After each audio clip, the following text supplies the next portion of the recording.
Speaking of Pokemon, here's some Pokemon fight. Nailed it. Nailed it. Thank you. Okay. Yeah, like Pokemon Master Will. Yeah, he's got all the Pokemons. He's got all the Pokemon as a druid. A little bit of a introduction. I don't know what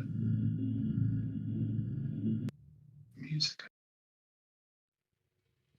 Hello, play me a song. That's fine. That'll do. That'll do, pig. Alrighty. After completing the delve into the temple of Sargonis, the party emerged from the depths, battered but victorious, Salig adding the warrior to the list of embers that have now been claimed. Curiously, when the party re-entered the village above the temple, they noted not only had fresh snow fallen, but the village had aged dramatically. Now in a near inhabitable state of disrepair and abandonment, at least 50 years seemed to have passed since you took to the trials of the Firebringer below.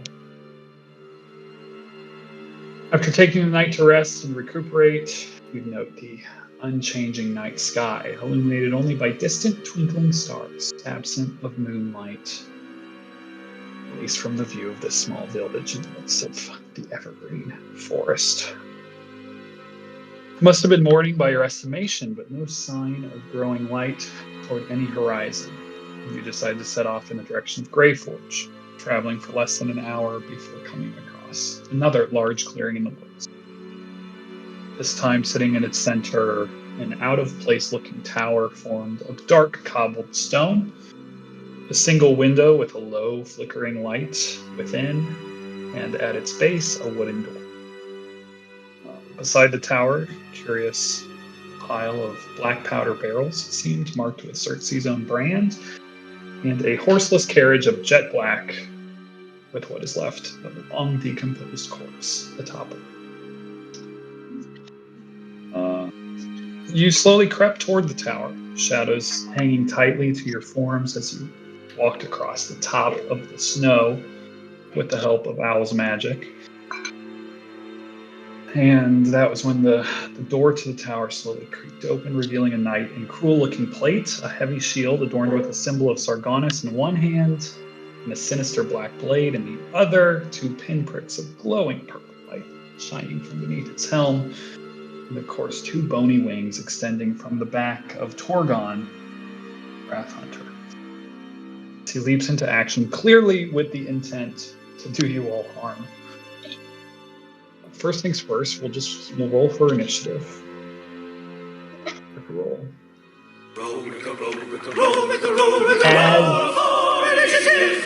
They yell in my ears as we roll for initiative. Again, Salig, you hear a whisper on the wind, the voice of an unknown woman speaking within your mind. Which I will connect to what I need to connect to send that to you to remind you. But I'm not on the right thing here. And while you're pulling that up, can you remind Salig if he recognizes this person? You do not recognize the voice. Oops, some bolts there.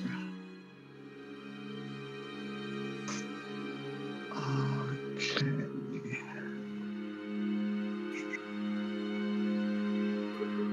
I'll just send it in multiple, I think.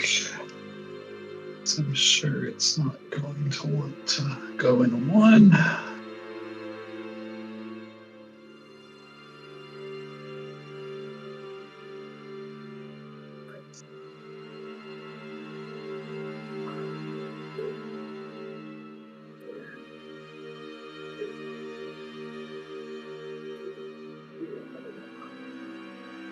Okay. I'll just send it all out there. Here comes the next bit.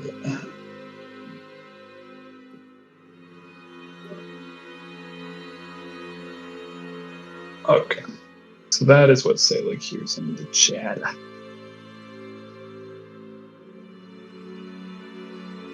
Old woman speaking to.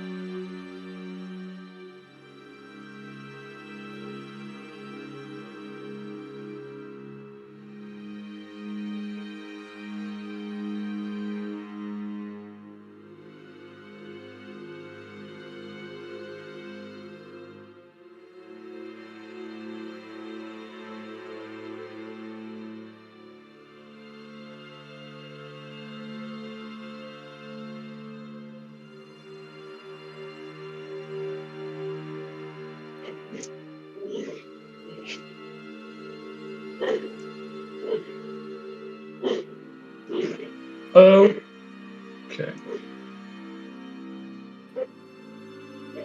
So y'all should be able to see that. You obviously don't hear that, but Salig does. We heard it last week at the end.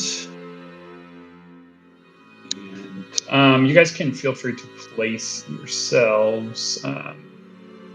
Basically, just don't go any closer than the rock, let's say. But you guys could have been in any kind of formation as you were approaching.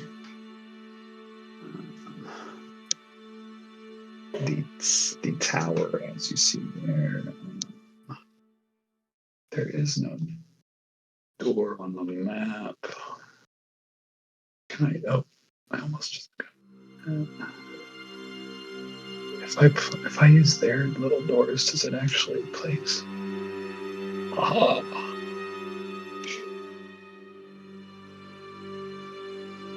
Can you see that door now?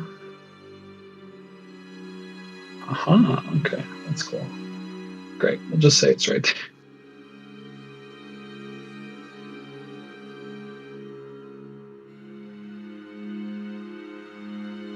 So, is Oregon somewhere out here?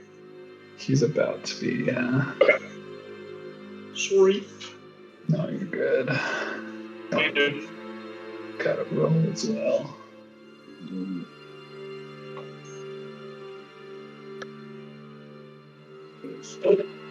Okay. So, as a reminder, this. So the door creaks open. It looks just dark behind them. You can't really see what is inside. The tower is about 30 feet high. And that little flickering window, like the light at the windows, like whatever, probably somewhere in the realm of like 27 feet up there. Where kind of Sailor's eyes will drop. Let me get this guy on initiative. That's a creepy token. It's a good token. There's the little. There's the guy. There's the guy. Giving me some Witch King vibes. Yes. He's giving me Jawa vibes. Is that what they're called? Those are Jawas. Jawas in armor. Yeah. Honestly, this game. Okay. Let me get the music pumping.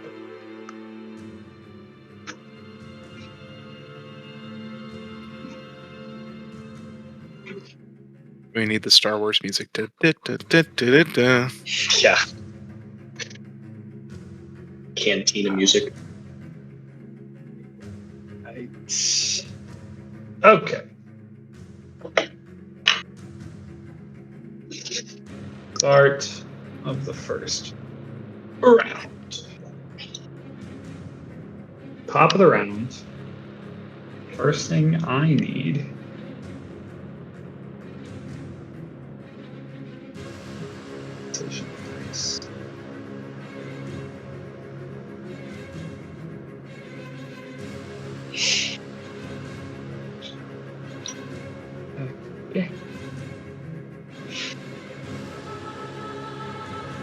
He's gonna have frightful presence, isn't he? Where my money is too. We've seen how that played out before. Yeah.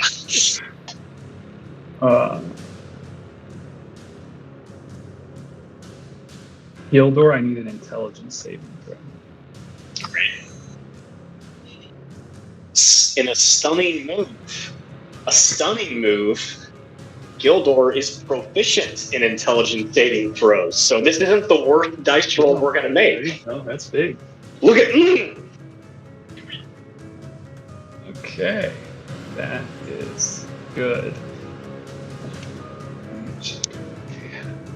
I'm pretty sure might still take half damage.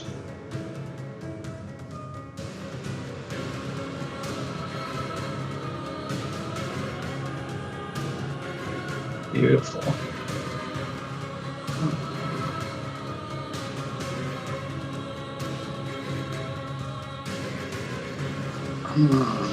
Oh, first question actually. Are you immune to being charmed? Yes. Because you are an elf. That I am. I will go retroactively back in time because the person casting the spell would know that. I thought elves were immune to sleep. Oh, yeah, okay. Let me. You have advantage on.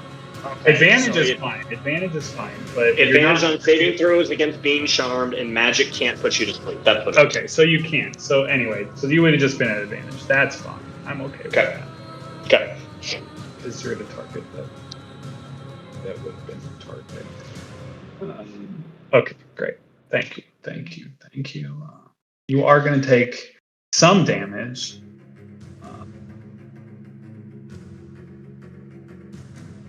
To the tune of.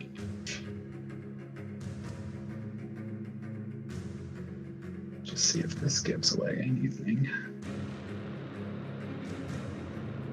5d10 damage. Do I keep all of that or half that? Yeah, you take 5d10 psychic damage on a success. Jeez Louise. But nothing else. I know what it is. Nothing else. That was mind prison, right? Yeah, mental prison. Yeah, mental prison.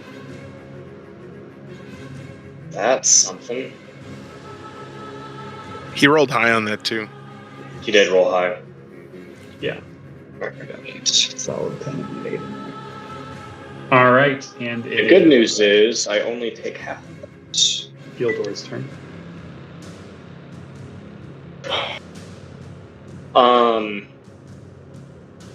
So, couple quick questions. Mm-hmm. First, did it seem like Torgon was doing something to cast the spell that I could see, or It seemed like it. okay? Second, this is where I need a real strong hint from the role playing perspective. Mm-hmm. I just took damage, Yeah. and like this is where our time tenet stuff gets weird. Mm-hmm. To play my character, do I need to hold an action? Like, because I don't know. Am I interpreting Torgon as a threat immediately? Am I recognizing him? Am I confused? Like, can I get a little bit of a nudge from you just in terms of? Do you see kind of what I'm asking here? Yeah, I mean, the intent of this Torgon that you see before you seems to do your party harm. Okay. Got it. Okay. Well then.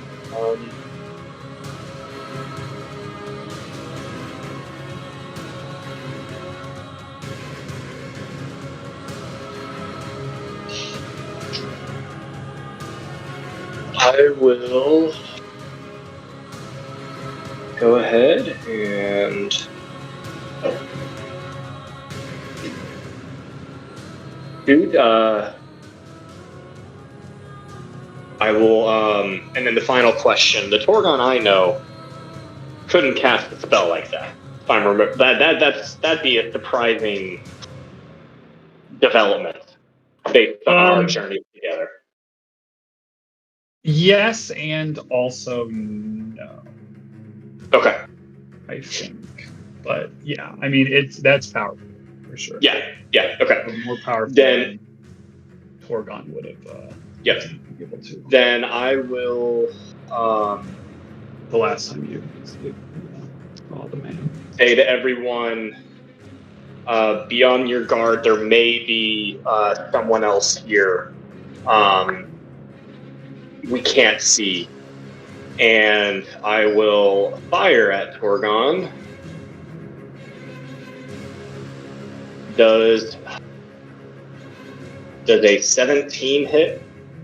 17 does not. Okay, and I will fire again.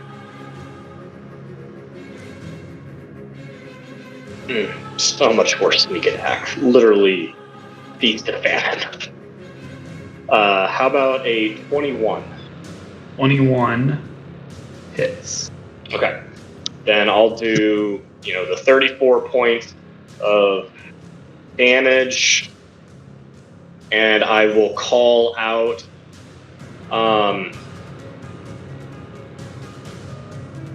Torgon. Is it Strahd? Has he ensnared you?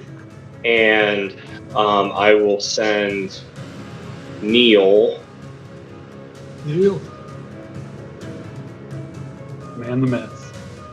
To there. And I'll move kind of in a sidestep way. That's my turn. Salig.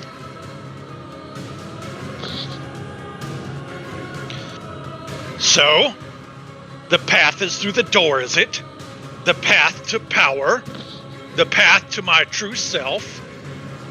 Well, maybe I should show you. And he will cast a spell.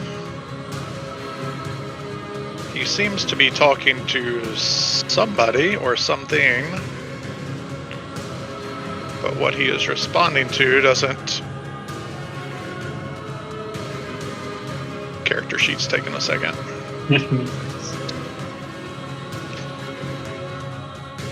And he will polymorph himself into a flying creature, a CR-11 rock, a gargantuan creature, A massive creature.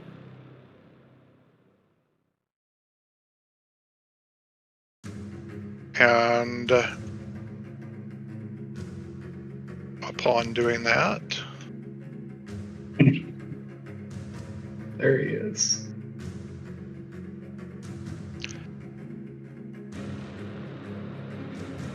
will again be, you heard him say, so the path is through the door, is it? But he's going to scream right up to not the door, but the window where he saw the creature. Okay. And poke his big rockly eye in to that window opening with his 10 feet of perfect blind sight from his ember, and look for who is trying to call him into action. Yeah, Salig, as you look into the room, it is bare. The room is completely empty. There is worn wooden floor with some dust. There's a table in the middle of the room. On top of the table is a small stone bowl, like a small brazier of some kind. On the far side of the room, there is like an arched doorway that seems to have would be where you would enter to go down stairs that are kind of curling down the backside. You reckon, probably by the looks of this place, there's probably only stairs in its center. There's probably only a bottom floor and a top floor, just by the looks of it, and how the stairs are formed. But the room is mostly bare of anything in particular. You don't see any creature. In your blind sight, you see that there doesn't appear to be anything. Okay, so he's used, I don't really know how movement works, but he's got 120 feet of movement. That obviously wasn't all of it. No. That was maybe 60. What happens if he were to revert back into his other form, where he has 30 feet? Is all of his movement gone? No, you could still use the 30 feet. That's fine. He's actually going to hold right at that window. How high above this dude am I? 20, 25 feet. And okay. I just realized, can you wild shape into a monstrosity? Not wild shape. This is a polymorph. Can you polymorph into a monstrosity? Or does it have to be a beast? Let's see. Because I don't know. It's just answer. Oh, the spell is right here. Transform a creature that you can see. Yeah, just into a new form. That's all it says. Okay. Oh no, new form can be any beast. Okay, so it would have to be some kind of. Yeah, he can be like a pterodactyl or other whatever. Big flying creature. Yeah. His motive is not to attack the thing as a rock. You are a large, just a different large bird. All right, so you are sticking put as your big bird. Yep. Right. Where does Torgon's go? His wings out. He looks up at the giant bird over him, and then kind of looks down at the arrow sticking out of a really small hole in his plate. Breaks it off with a heavy gauntleted arm, and will do a cool thing. I have to measure now. Got a lot of tandems going on over here. Don't mind me.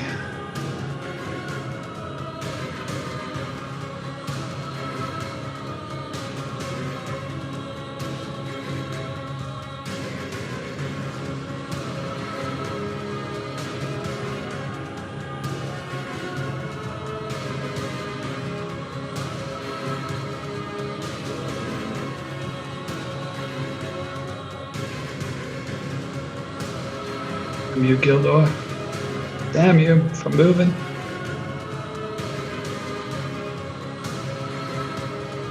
I think. Okay. He conjures some kind of ball of flame, not a fireball, per se, but something different. And hurls it. It will explode, hitting Neil, Al, Xerxes, and Kale for dexterity saves.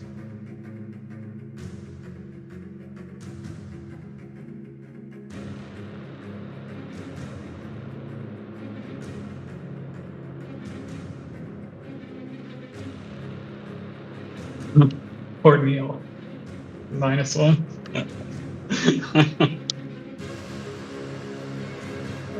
Okay. Stunning that the suit of armor isn't very agile. Yeah, it's probably fair.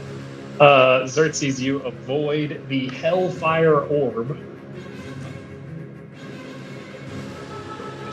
Everyone. Take a shit ton of damage.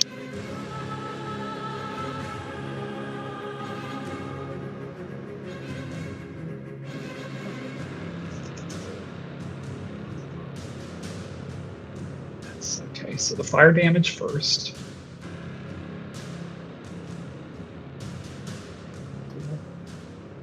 This is the fire damage. 36 points of fire damage. Xerxes, you would take half of this, but you uncanny dodge, I believe. Evasion. Okay, whatever it's called. Yeah. Right? My evasion makes it so I take half, even though I failed. Okay, and then also necrotic damage to the tune of 3d6. Hellfire Orb is very cool. So just a ton of damage as that thing explodes. This is action.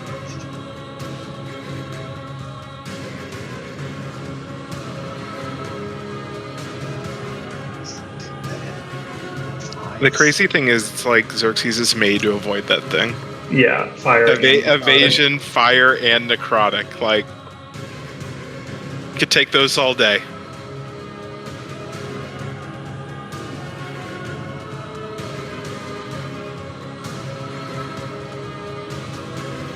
He will.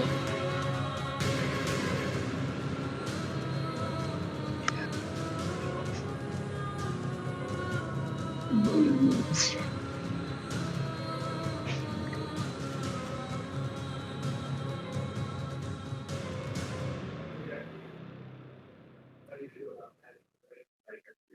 I'll go here. Yeah. And then he will.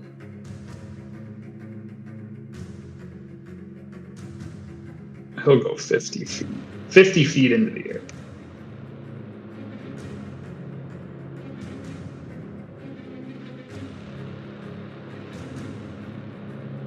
And it is Owl's turn.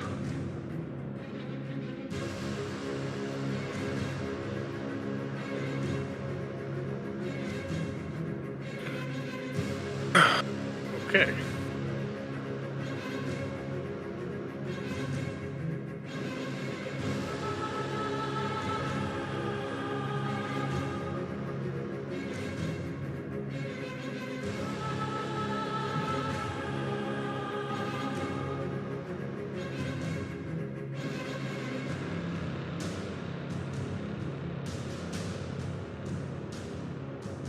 I'm going to make that little 15 to like he's.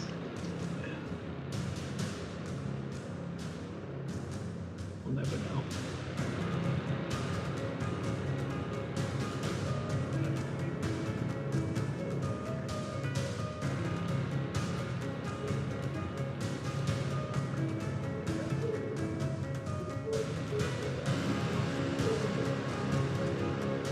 I will fly 45 feet up. All these flying creatures. And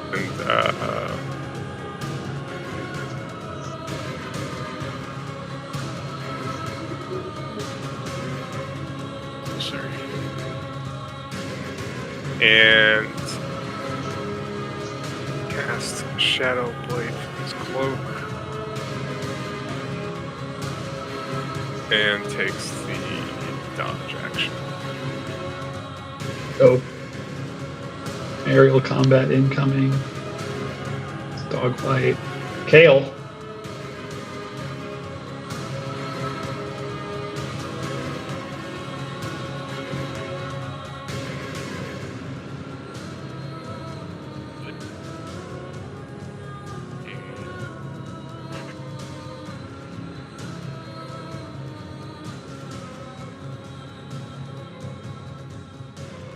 Doing a thing.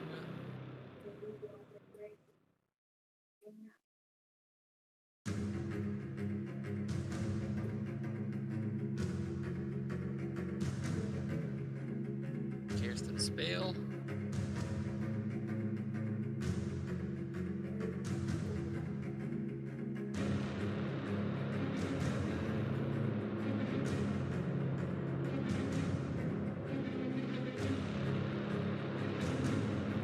As a bonus action.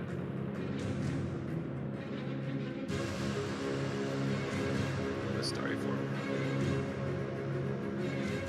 Right.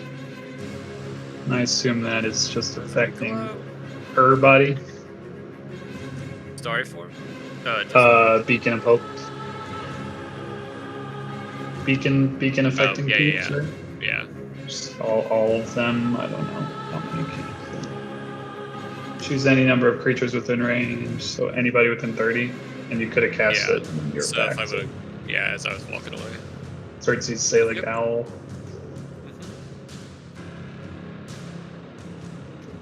I'll just give you guys the bless just to help you. I think I was flying too high.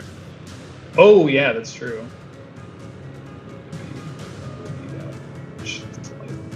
Pythagoras got us again. But you still got yourself. Xerxes. Oh no, you didn't. Salig's not there. He's an owl. Does that change what you want to do? Because you would only be able to get Xerxes and yourself. As I move, so really far, so we can get that he's there for now.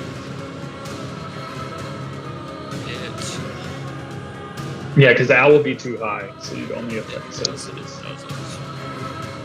Unless you want to. Oh no, because he's 45 feet up, so you probably won't be able to get him. Yeah, I think I wouldn't have cast that. Beacon. But I'd still start. Make sure to give yourself the stealth slot. Yeah.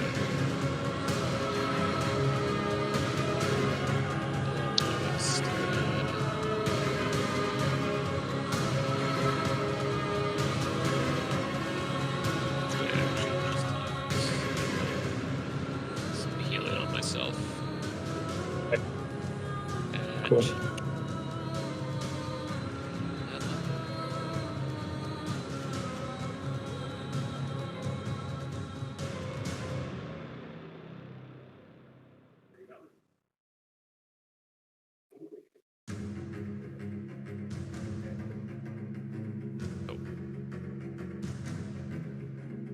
And All right. there we go. Boosh on the heels. Xerxes.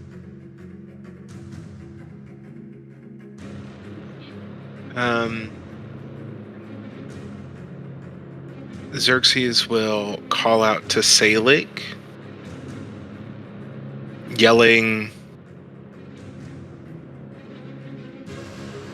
"Throw the barrel at him!" And he manifests his energy rifle, but right where you would assume a round would go in, it's actually, it's typically a white rifle, right? So where you think that round would be, it's actually glowing orange. And he's holding his action for Salig to drop the barrel on his head. Love that. Okay. Top of the round. Am I above him? I thought he was higher than me. He's higher than you, but the barrel's still on the So if you were to pick up the barrel and toss it that way, that's something that's definitely possible. And you have a lot of speed. If that is your MO. Top of the round before.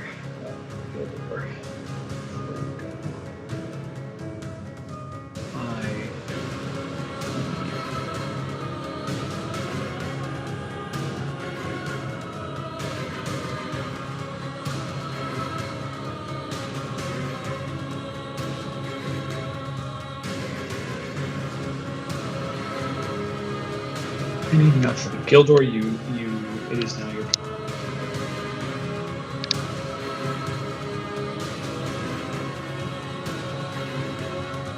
Neil is chugging along. Yep. I send Neil moving that way. And will. Need to teach Neil how to use it though. That'd be incredible. And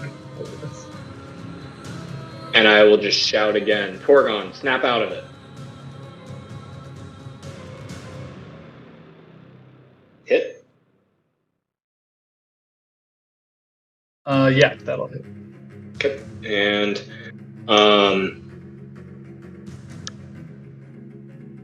I will fire again. And this time, I need...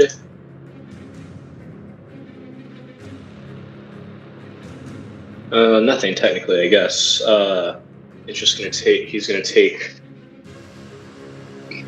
2d6 poison damage. Okay.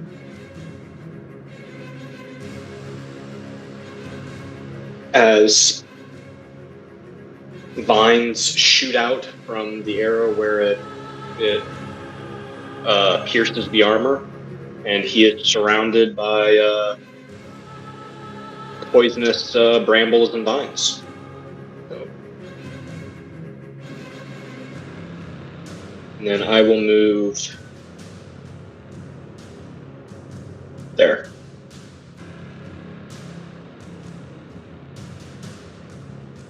Let him turn. Cool.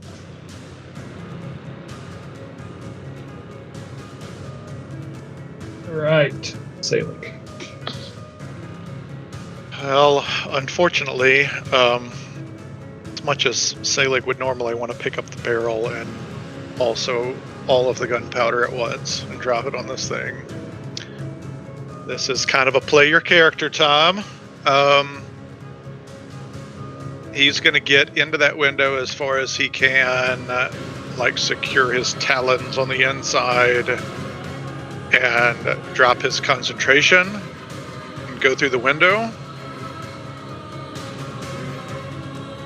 As Salig proper. Watch Salig climb through the window. And you'll... the first thing he'll do is put on his glasses and as an action use the Gem of Seeing, which for the next 10 minutes gives him true sight to 120 feet.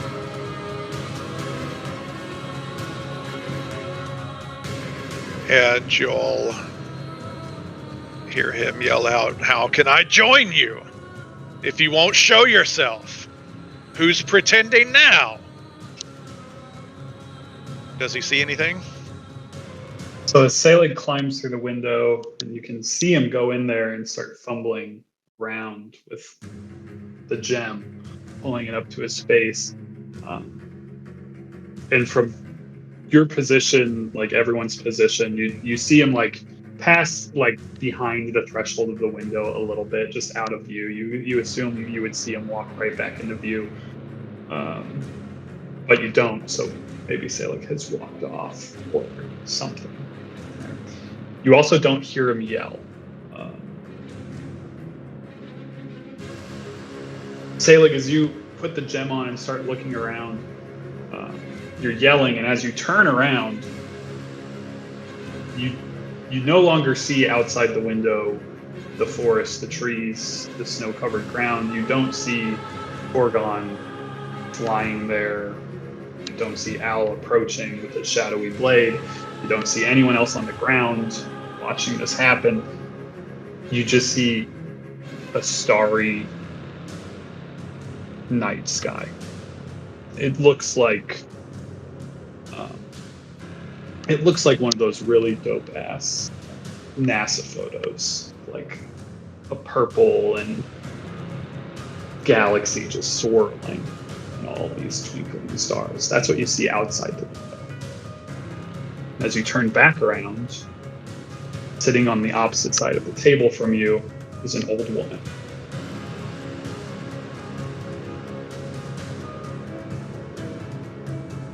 And it'll be Torgon's turn.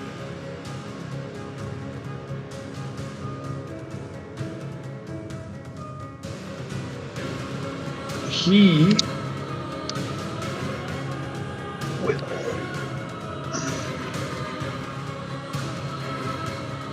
wish he had full health out of the way. He doesn't have. He will fly over to his buddy Al, who is dodging, and aerial Does it take damage? Yes, he does. He should take how many damages? 2d6s? He takes 2d6. Oh, his speed. First time, it moves 1 foot, and its speed is reduced by 10 feet, in case that matters. That will not matter, but he will take the slashing. The slashes of the brambles. And the brambles is still there, by the way. They're just okay. wrapped around. Yep. Cool. And yeah, so he will fly. Attack with his longsword. Trace swings. Disadvantage. At disadvantage. 14 to hit. Why is it not doing my things? Alright, just rolling them all normal. What a dodge, Croft. What a dodge. Right. 23. Let me roll. It's 4. It misses. You. The last. 21. Let me roll it again. You guys see as he gets over there, these brambles slashing at him, kind of really getting into the bits of his armor. You can see it really just like squeezing him there. He starts swinging down against Al, whose shadowy form is able to kind of like move and shift out. Aerial combat. And it is. Let's go. This character sheet, so do it. It's night, right? Oh yeah, it is dark. Okay.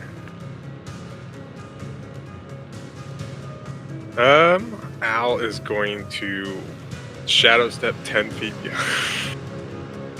right behind him, and I have advantage on my first attack after doing that. Cool.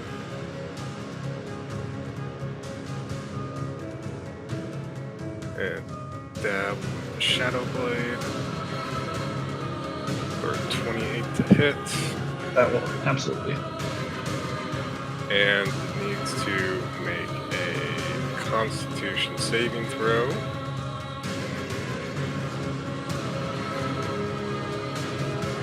Well, Fails as Orgon is stunned.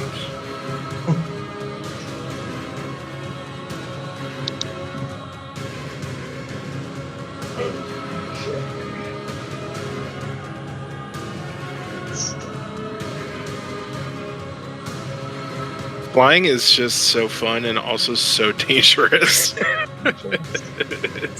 You get knocked out. Okay. So he will fall to the left.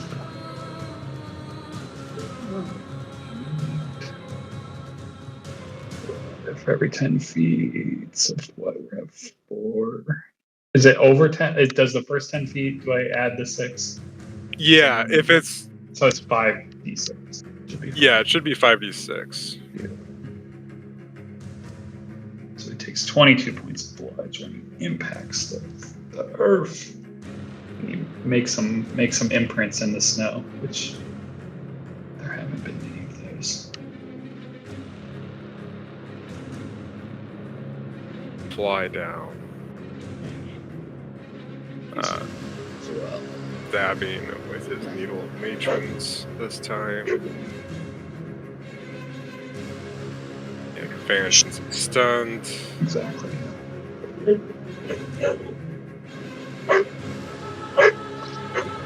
Crit.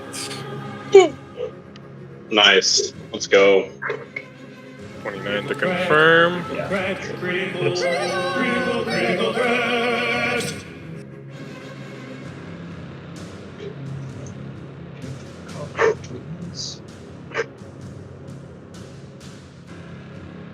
There it goes.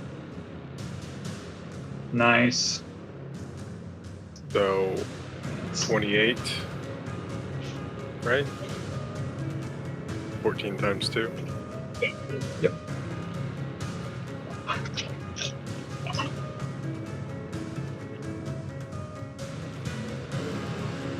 Blooded. And Al's technically right above him flying. And Like stabbing down at him like he's like a hornet or something. Like, yeah, it was just like a dive stab. Freaking peregrine falcon. And 50 feet out of there. with that, attacking with the needle, he's going to burn a needle action. So, Gildor, if he so wishes, can use his reaction to make an attack against it. Would love to. And then he is prone, but he's stunned, so you can just attack him. But you will get. Oh, it's not it. It's not advantage. It's not advantage, but you will get. It would be. If you hit. Yeah, it would be disadvantage because he's prone. Gotcha. But it'll be it because he's also stunned. So I think it's silly.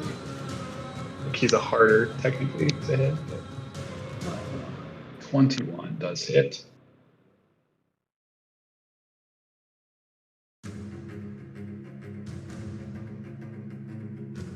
Mute. Al, is that it? I believe that is it. Kind of looks up at Xerxes and wonders why he hasn't fired yet.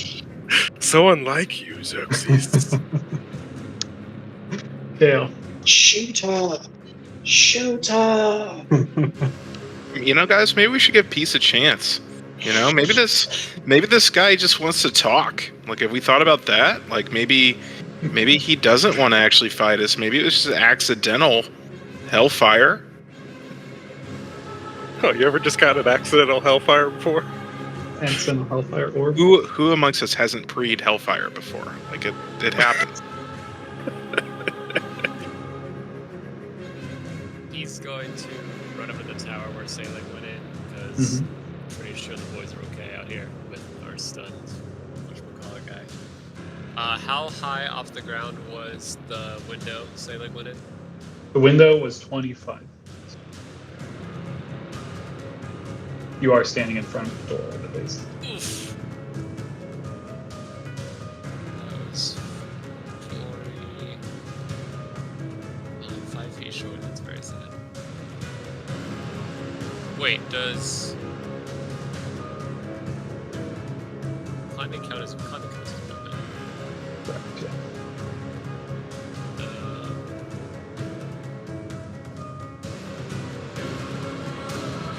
Yeah, we're not gonna learn the doors. We're gonna climb up 20 feet. You'll see Kale start climbing the side of the tower. Awesome. Alright, anything else from Kale? Nope. Yeah, just knowing that Sailor was talking to somebody and seemed that he was quite agitated, so Alright. I'm gonna go in and Again, climbing the tower. Xerxes. Xerxes' gun just kind of drops to the side and the orange light disappears from within the weapon. And he kind of just exasperatingly says, "What the fuck is wrong with that guy?" And then he will kind of snap back to and aim at the prone target. Still stunned. Still stunned, so still at regular.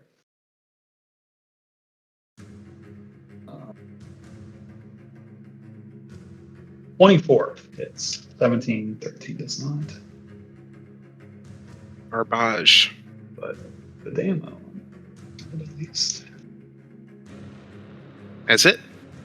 Okay, top of the round.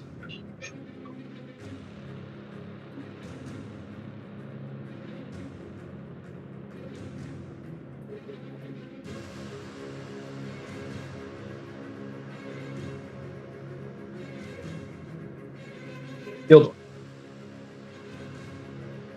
Go ahead, finish your go. Something maybe happened. Who's to say? Well, you're going to tell me something happened. I would have reacted. I had a plan. You didn't see anything. That was the important key detail. there's a nice little stagecoach I'd love for an excuse to go check out, but barring a reason, can't quite do that on good faith. And so every time I've called out to Torgon, he has not responded, reacted, or anything, right? No words, nothing. Okay. Maybe like when you said his name, his head slightly flinched. But Yeah, but nothing. Hashtag not my Torgon. All right, we will go ahead and continue to chop wood. Ooh. That probably doesn't hit. no, that one does not. We'll try again. That was a nice 20. That will hit. I rolled terrible sneak attack damage. Not great. Awful. Okay. That's my turn.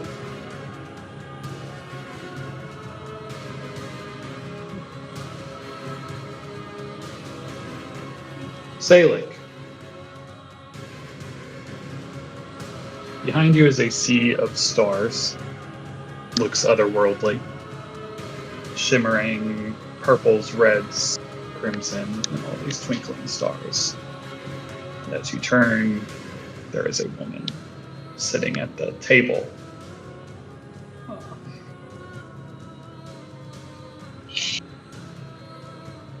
Old woman dressed in rags, as far as you can tell. It's dirty rags. Her head kind of like down.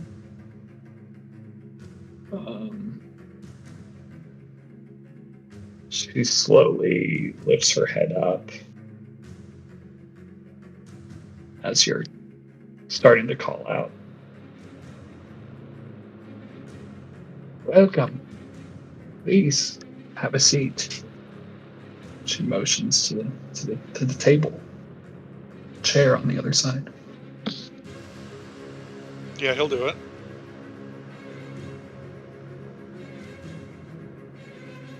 So, why have you come?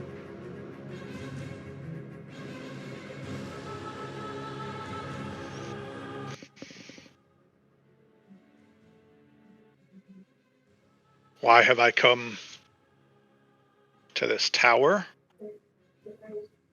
Because you called me. I must admit I'm a bit at a disadvantage. You seem to know my history, my name, perhaps some of my misgivings, personal hang-ups. Yes, I know you well.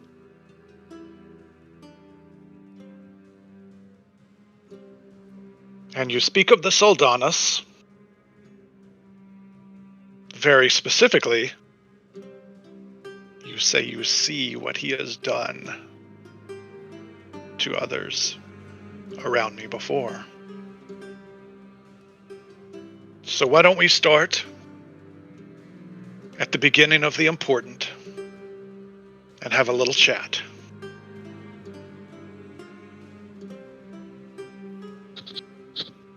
Yes, chat will do. You see, we don't have much time. What is it you need to hear from me, Salig?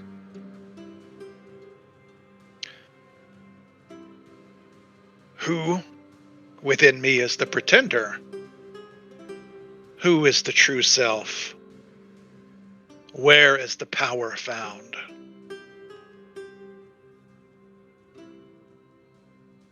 These are questions only you may answer. I can show you where the power lies, but first you must look inward.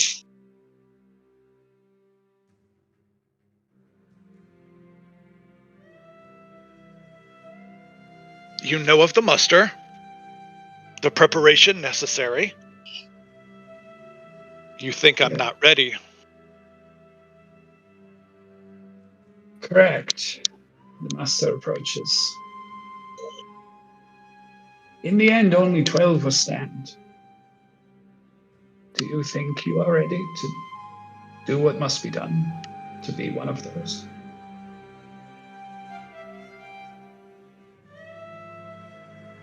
She reaches out her hand in the direction of the small bowl, and as she does, it starts to glow with a white light, and you see as she does that this kind of like ethereal image of an ember appears, and you just inherently know that that ember is the ember of Sargonis, the ember that you have claimed. Do you think having that is enough?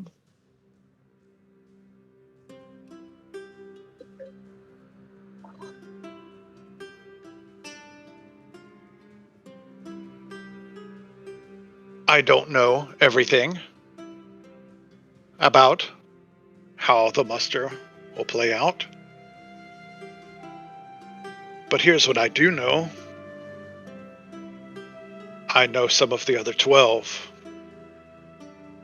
I know they are large and tough, with sharp and heavy weapons. Weapons I can withstand better now than I could 2 days ago. Is anyone ever truly ready to stand with the handful that remain? I'd be lying if I said I didn't think anyone had to get lucky.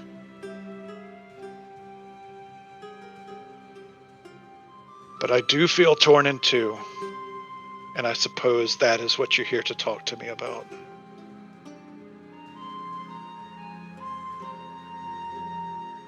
Yes, there are 2 Saligs fighting within.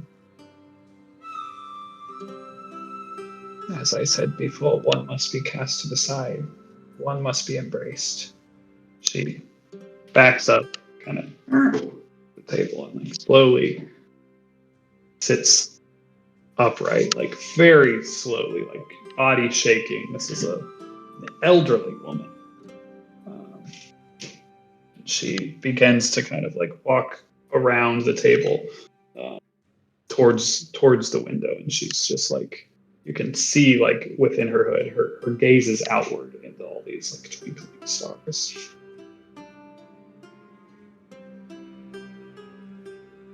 What will you do, Salig? Will you stay and find this power within yourself? Will you come with me and I can show you what power truly means? And she looks out towards the sky. And her body slowly begins to like phase. And we jump back in as it's Torgon's turn to be stunned on the ground.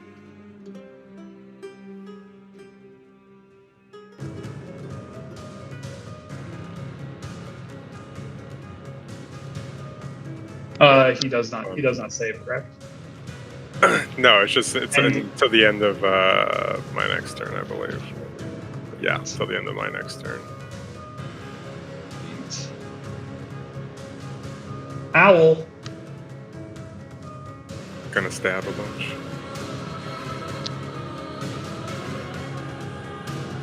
Okay, 2 Shadow Blade attacks.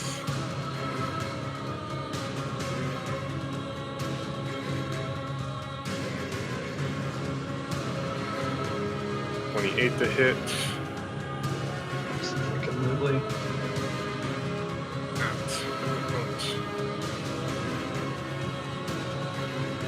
One more time.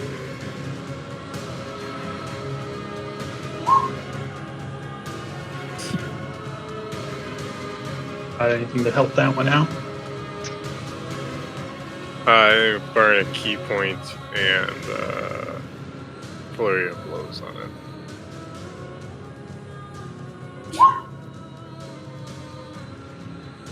18 will miss. 27. Alrighty. And Owl will stay there. Okay. Kale, climbing 25 feet up, just about 5 feet below the window. Sounds just it sounds quiet in there. You're not sure where Salig. Yeah, we're just gonna go up into the window. Continue your climb. Yeah, so you climb up there, and as you get to the top of the window, you see what I had described before. You see an empty room with a table in the center, 2 chairs, small stone brazier, nothing in it, and then a doorway on the far side of it. And you climb through? Yeah.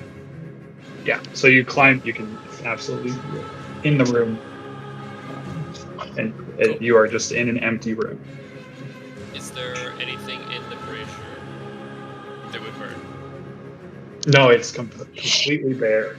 There's no ash, no residue. It's just the only residue in it is like maybe a thin layer of dust that just seems to cover this entire. Okay. He's going to take something out of his explorer's pack that would burn. I don't know, bring up a torch or something like that. And just produce a flame. Love that. Just get the brazier lit. As you light that brazier, Salig, you are sitting in this room, still at the table, as you see this woman that has kind of now walked and is kind of phasing out into the ether beyond the window. But what catches your attention is the noise of a small crackle and flame that just starts to slowly light in the brazier, and as it does, the light around it seems to warble strangely. Kale, from your perspective, you hear this very slight whispers. It sounds like it's being spoken through a pillow or something, like it's muffled, but you can barely catch this voice of an old woman saying something. It's so hard to hear, but you can tell she's addressing someone in some way, and you're catching that at the very end of that conversation. Okay. I will. I think I will take a step to the side of the brazier and probably sit down meditation style and just focus on the whispers. Awesome. Yeah, so Kale trying to focus intensely. Xerxes, you see Kale climb in through the window and kind of vanish over the window frame. We firing at disadvantage.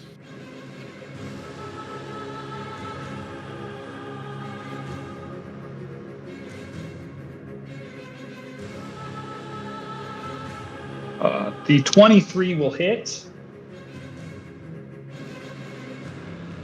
Just plaster this dude. Dipping away. That's all I got. Okay. Gildor, it is your go.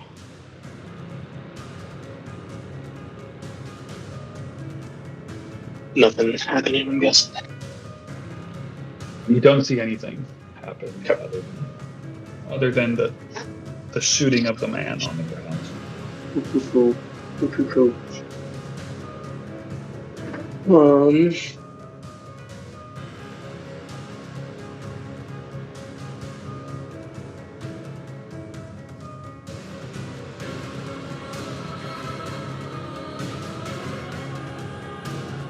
Can I? What I want to do is like a little drive-by. So with my bonus action, I could dash and get up to 60 total feet of movement. Could like basically, can I be mid-dash and attack? Does that make sense? Yeah, you can break up the movement. Okay, cool. Then I'm gonna run up and do a little stabby stab with actually I'll move there for the flank if that works. Yeah, that's fine. Little stabby stab with the rapier.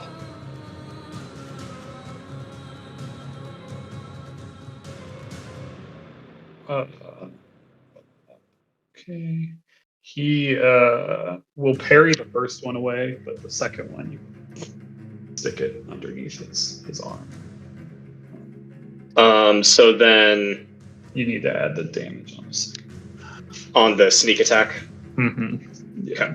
I'll roll some d6 for you.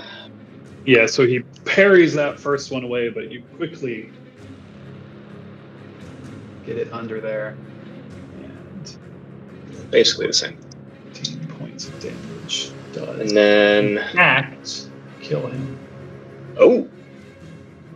As you parry it away, he parries it away, and then you drive it down, finding purchase, and you see the lights just widen in the eye, and then dim, and then the body just slowly seems to just lose all the tense fighting form, and he just kind of ragdolls there. Okay.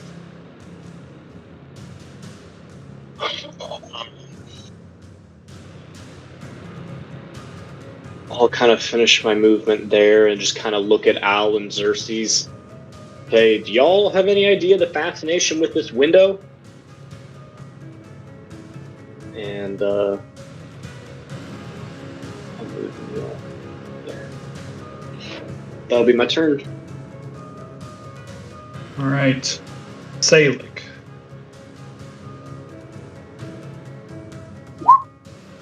As you sit there, her form slowly going translucent, turning to what looks like space dust, essentially. Kind of going off into this Like Skywalker's himself. astral sea of stars. And curiously, this light begins to grow behind you. He will try while there's a little bit left and just ask, say one word. He will say, "How?" And I'm sure he will have to figure it out, but if he gets something from that, that is what he's going for.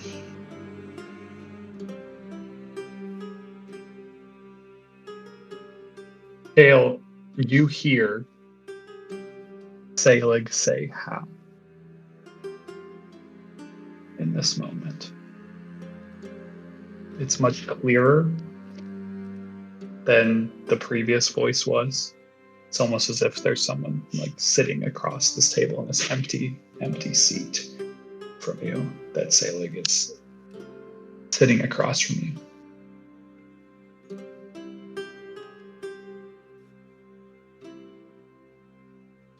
Salig, there is no immediate answer.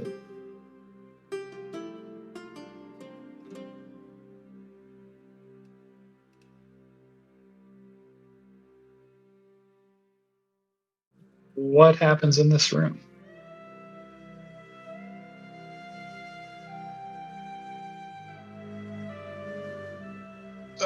Do I see Kale? As you turn fully away from the window, you can see the little fire burning in the brazier is just getting a little wider And yeah, through that area that it's kind of slowly fighting to illuminate, you can make out the form of it. At first, almost looks like the robed woman with this robe over his head, kind of the way that Kale has been kind of shrouded. But you recognize that it does look like Kale sitting there on the other side. If you were to step like a little to the left or a little to the right, note that you really only see him through the light in the center. He's going to start scouring through everything, looking for any little piece of a hint. As you look around the room, the thing that Salig would see in this moment is there is an exit in the room behind him through that starry window, or there is an exit in the form of staying in that seat and going to his friend's tail. Oh, okay. Okay.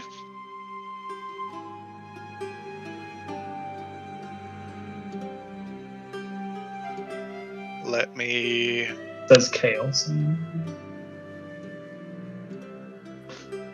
I'm sorry, I didn't catch what you were saying. Yeah, all you heard was Salig say how. And you can feel that Salig is kind of in this room with you.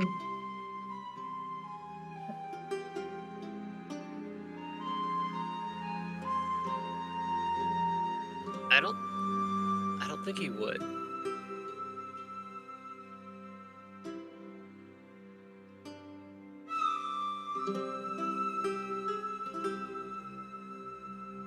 Kayla's also still glowing like a constellation, which kind of is fitting. Which kind of intense, actually. Yeah.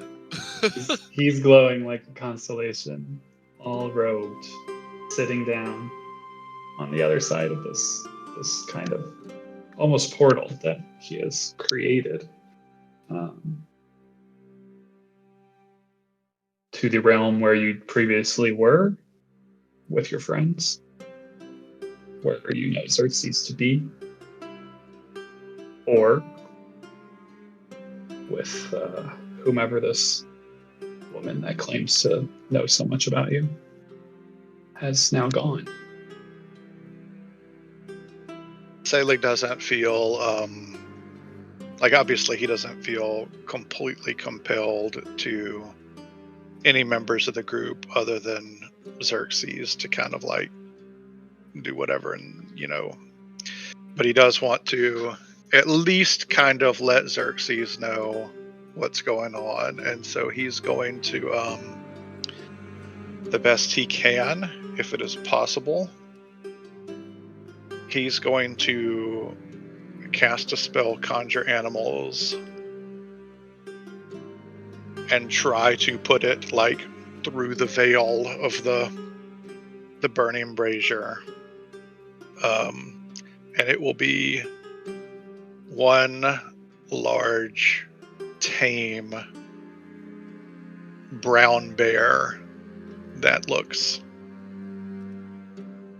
like Klaus, the bear that was there when Xerxes originally met Salig. And then he will walk through the window and follow the woman. Okay. You conjure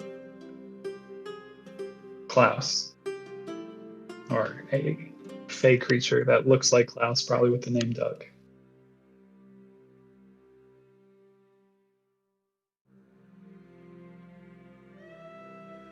And you approach the window, and as you truly approach the window with intent, you see your form start to turn ethereal, misty, little starry bits of light.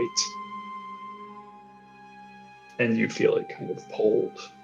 And as it's pulled, we see the view from Kale who barely sees beyond this bear that has just been conjured. As if for a moment, he sees all those stars on the other side of the window. As if they are a cloth that is grabbed and pulled. And then all he sees is the sky. And he sees, as that's being pulled, he sees this shimmering kobold just vanish into that cloth. And then, Kale, you are in the room, and there is a fey bear that you probably know nothing about, just in there, because I doubt it came up in the very short conversation moments that you had with Salig. That'd be quite a conversation turn. And we will go to break. E33 break. We are just going to work it. But this is how it went down.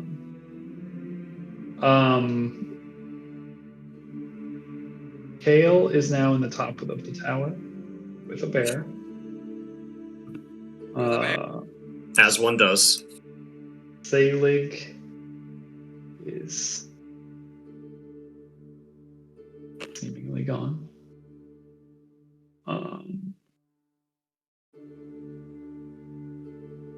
Orgon has been pierced through the heart, rapia, and among many other wounds, laying there on the ground.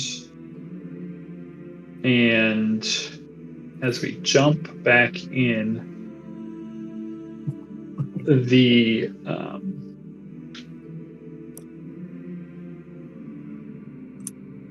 carriage, as well as the barrels, kind of disapparate in a very similar way to how I described her, even going ethereal, kind of like phasing out of existence in these twinkling stars.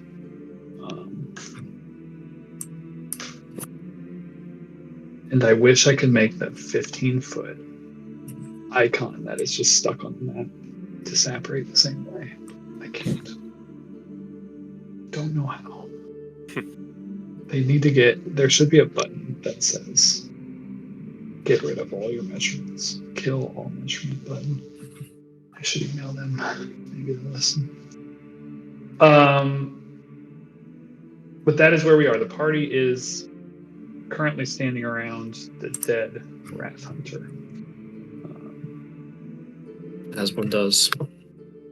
Yes, as you do.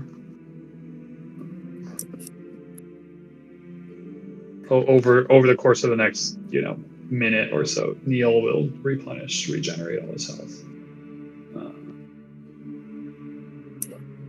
What does everyone do in this moment?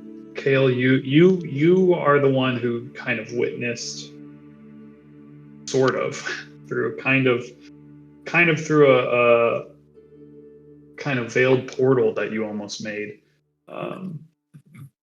into wherever this place was, and you saw Salig kind of disapparate into this endless sea of stars. You could actually make the choice is yours. You could make any number of intelligence checks here, depending on your choice of check: history, religion, arcana. I mean, you could do nature as well if you're curious about the bear. But I would recommend one of the other three. Well, I figured the bear. A good safety tip. I figured the bear would potentially be able to know that it was like druidic in nature. Yeah, you immediately recognize that the bear is just a fey druidic summon. Right. And you can also tell the bear is probably not going to be around too long. But there's something like holding it there for the time being. But he's just kind of like standing there.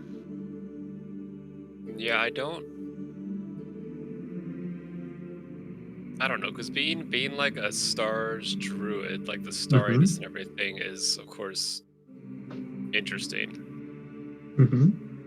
Not having a clear audio of the lady speaking doesn't necessarily give me anything to go on. If I'm even sure it was a woman, you know. Yeah, sounded like an So I older think- woman, maybe, but yeah, it's I mean, I think I'm pretty much stuck on, I guess, an Arcana check. So that's kind okay. of the only thing that really, Yeah. I would have much threads to grasp on. On it is good. Uh-huh. You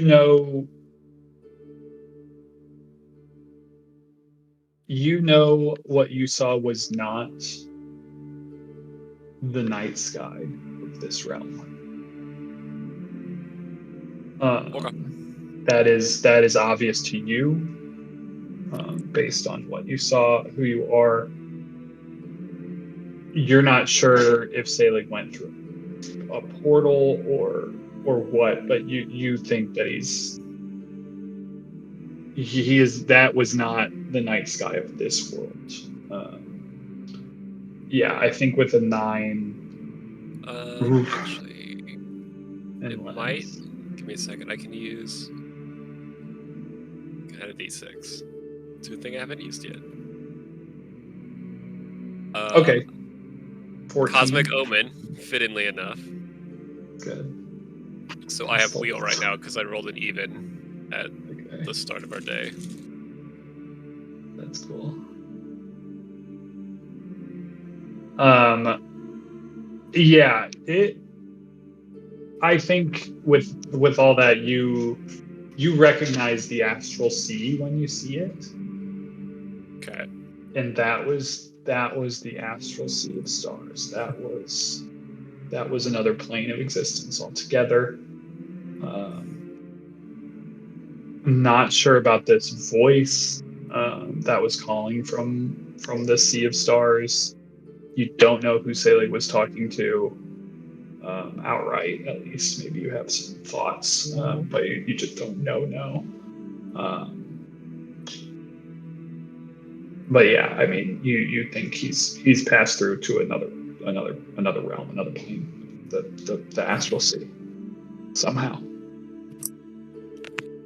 and he left behind this Fey bear for some reason that we don't currently know. As Kale. Would I be even remotely familiar with any entities that I know would be able to travel the astral seas that would fit a potential description of an old, or would sometimes take the guise of an old person? I think you don't, but you might like know where to look to begin to figure that out, and maybe consult with others about what you saw. But yeah, I think with the 14, you're not really sure. Okay. The rest of you outside. What you up to outside people? And then Kale, yeah, if you're doing anything specific over there. No, I'm basically leaving the tower through the door and the stairs. Yeah, you'll walk down the stairs and then you'll come out the door. Yeah, eventually. What are you guys doing down at the bottom before he comes out? He will come out shortly here. Probably going to investigate the now empty space, where the lack of barrels and stagecoaches. Yeah, as you like go look over there, like the snow is not depressed. Like nothing was here. No sign of anything. Gonna look over Gildor, or not Gildor, Gildor's friend, Torgon. Is the body still there? The body is still there. Yeah, I mean, full plate has a black sword, has this, shield with Sargonas's thing on it, painted on it. Doesn't have anything else on him. Does have a necklace of Sargonas that you can kind of pull out from beneath the plate, if that's your MO. But you don't find anything like, I guess, additional on this entity. War gear.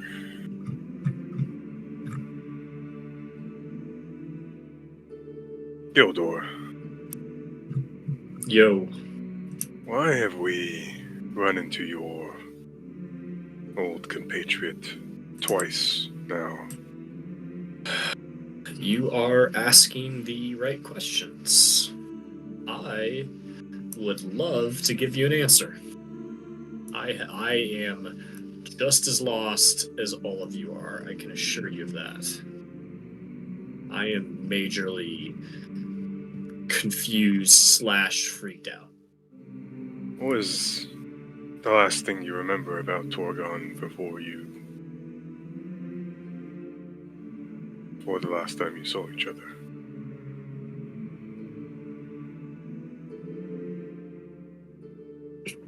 Mr. DM. Make a roll a D100.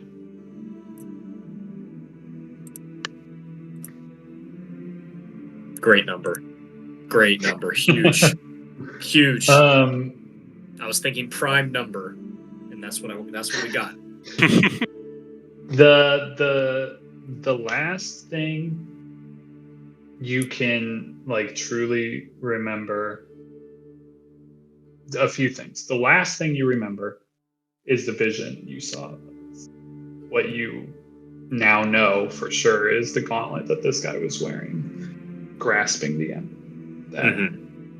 That you've had that vision. You're not sure if that is real or what, but that's the last thing you remember. Previous to that, scraping your brain, scraping your memory, is you and Torgon hitting the Ember Temple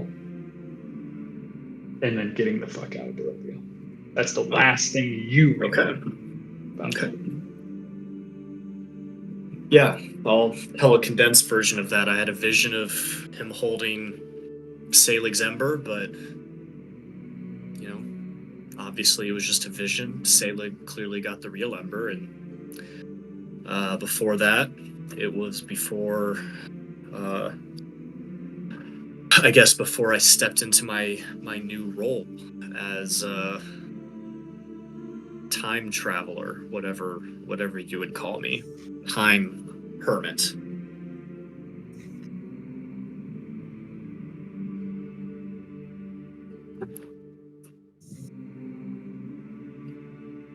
So I do not know why he's here.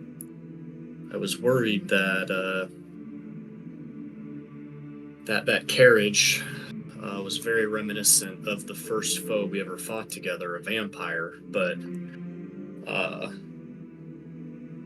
now that it's disappeared, I don't know what that was about. So maybe we should just go in and see what Salig's doing. And the door opens and a bear comes out.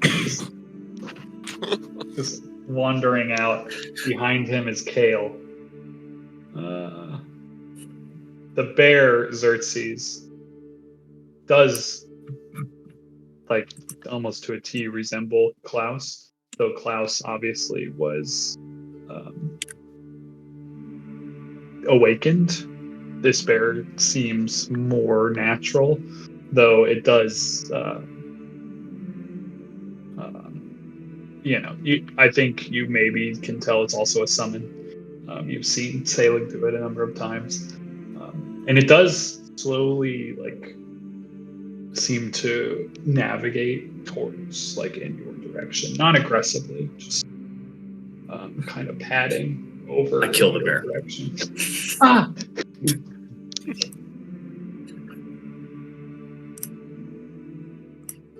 Well, it may look like we've got some answers coming our way. Did seem like Salig was acting kind of strange there, or stranger than normal, I guess. Is he the bear now?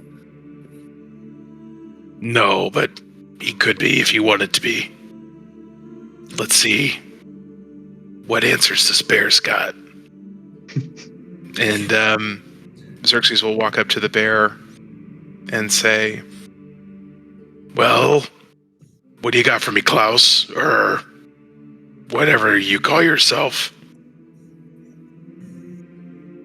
And the bear just kind of like nuzzles, almost like a dog would like nuzzle his head like against your side. I whisper to Al, what the fuck is happening? I do not know.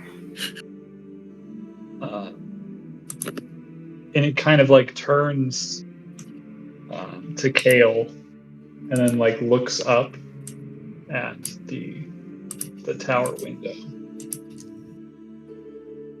And then the bear kind of just fades. Like when a summon just is desummoned. Just kind of Oh, good. fades away. Thank you for not making me waste a 5th level awaken spell.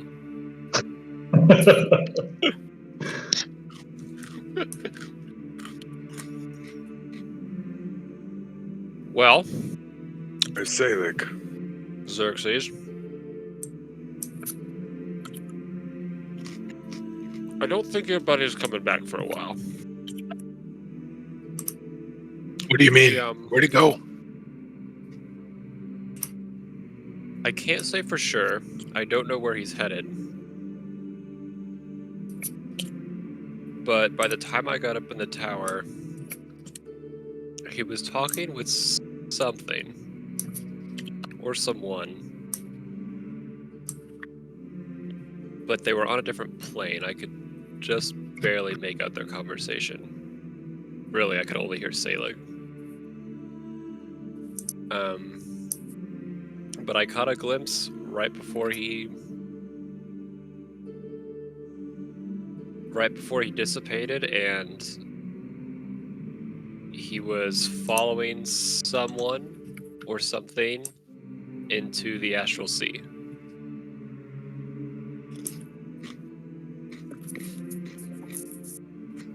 I don't understand why he would do that. Yeah, he just took the ember. That was the whole purpose. Why? You know him more than the rest of us here, or you've at least known him longer than the rest of us here. But it seems like he was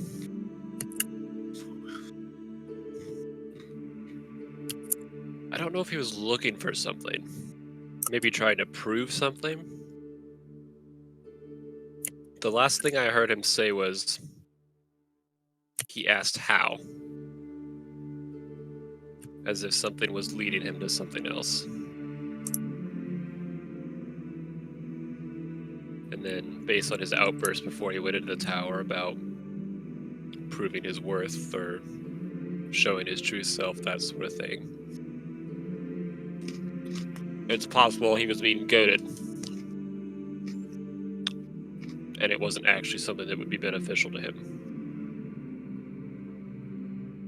That said, I know of the astral plane, of the astral sea. I can certainly recognize it when I see it. Can you take us there? That, I can't take us there, but I know where we can get information about it, and maybe about some of the entities that have access to it, or that could have persuaded Salig to follow them. Hey, you know who could take you there? It's Salig. Steven in another timeline, realizing that there's been another Ember scoot, just breaks whatever he's holding. Owl, when Hale kind of describes what he saw happen to Salig, you have this like flash of not your memory, but someone else's, some other owls, where you saw this similar, like, what looked to be people passing through some kind of portal into a very similar description place. Kind of this astral sea of stars. So you have that kind of like flash of a vision, and if you need me to remind it, it's been a while. Yeah, sure. Yeah, so you saw the prime version of yourself, well, through the prime version of yourself's eyes. He had traveled to your order's headquarters in the Labyrinth Wild with Anna and Sarah. Okay, so that's what you were referring to. Okay. Yes, and they were going somewhere in that place that you did not know existed, and it was a much different version of that place, obviously, than the one you know, as it looked destroyed. And this is kind of Al told Xerxes, told someone about this last week. Would have told. Yeah, Xerxes. But in this vision, you saw the three of them get attacked by some kind of beset by some kind of unseen attackers before being like dragged off through this portal, and this portal would have been what you suspect was to the astral sea as well.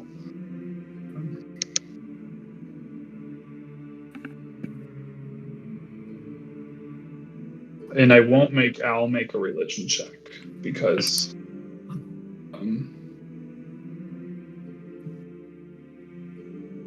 the one thing that Al, you're kind of steeped in a triad of religions, especially it's different in every realm that exists by some amount, but one of the three gods that you don't necessarily follow, but of the order is one who resides and actually came from the astral sea, and that god is Rowana.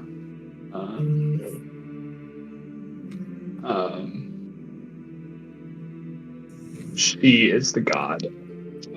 She's the veiled mistress, a god of the arcane, and god of trickery. Resides in the astral sea, and technically was no god at all. She was first primordial before she became a god. And that email, fucking long time. Go ahead and take a solid 120 seconds to do that Google search. Yeah, I think subject line for everyone: Age of Dawn and Dusk. I think is that. I don't know when it went out, but look at our DM flexing his research skills. Something along those lines. That's the.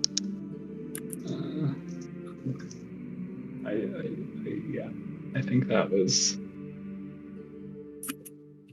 Yeah, that would be Tuesday, August 3rd, 2021. Does you all have it? It's a hefty one.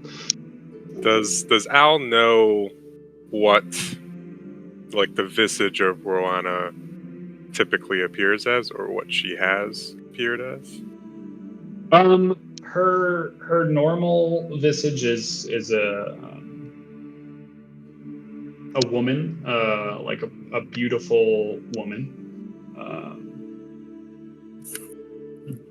Another visage of her is a snake, an opalescent snake with like opal scales, with unending stars within them, like massive opal snake. And say the name one more time. Rowena. Rowena, got it.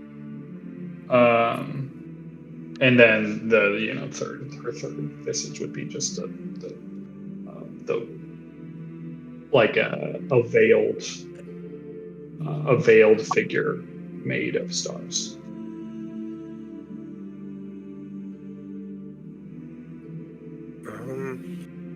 Al will explain some of that. That story thing that Kale You can't described. you can't yada yada that. Actually explain it in character. Yada yada. Yeah. Yes, that sounds familiar to a vision of mine from the Prime timeline. That version of myself may also be in the Astral Sea. And Michael, what do we know about the Astral Sea? Does it connect across timelines? You suspect, yes, it's like almost like a timeless place stretched across. So would the I don't know how much, it's probably a little bit reaching. The Al might know some of this. But so does each timeline have its own Astral Sea? I think that's something you probably don't Okay. know. You can have suspicions, I guess, whether that or Well, who's to say?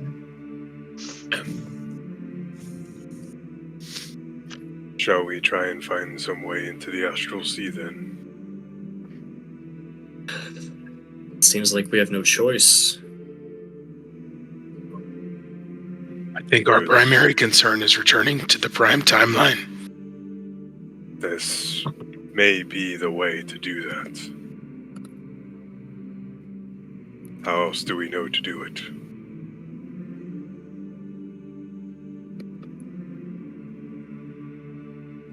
I don't know.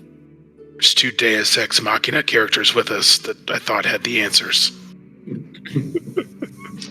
I made it very clear that I've been mementoed and do not have those answers. Where are we in the world? Do we know? Are we in the veil? How did we get here? Because I forgot.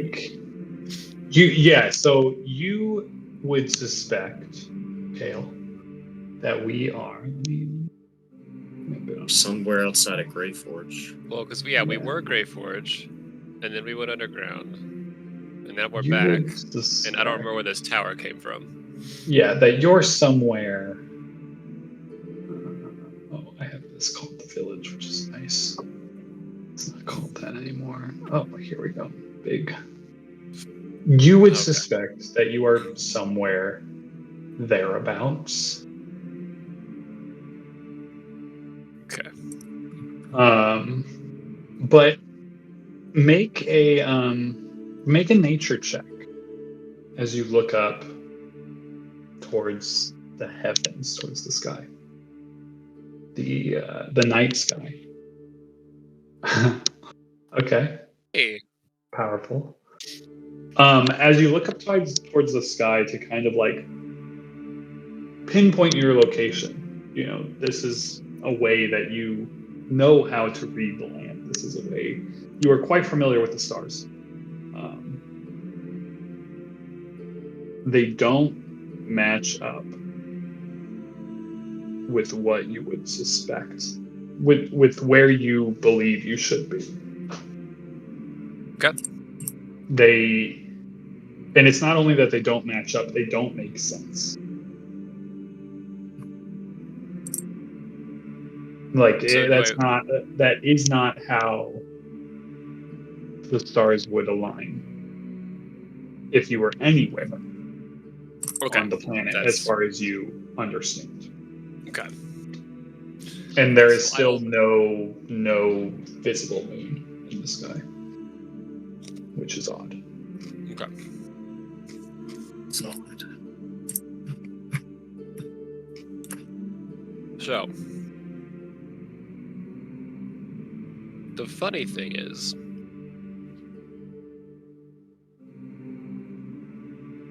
that what we see in the sky does not match up to what I would expect to see in general. It doesn't match to my map. It doesn't match to my knowledge. So it's possible that we are maybe not even in a timeline. If this is the sort of thing Maybe. that strikes you as funny, remind me never to go see a druid do stand up. I wish I had a badum chain. I thought he was a cleric. Oh, my bad. Who's to say? Oh.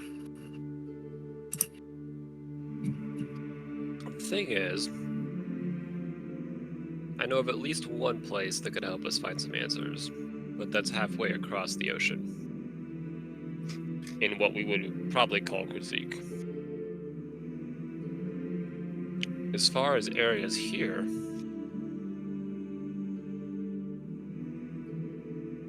what I know about the Briarwood guy with his fancy magic chair.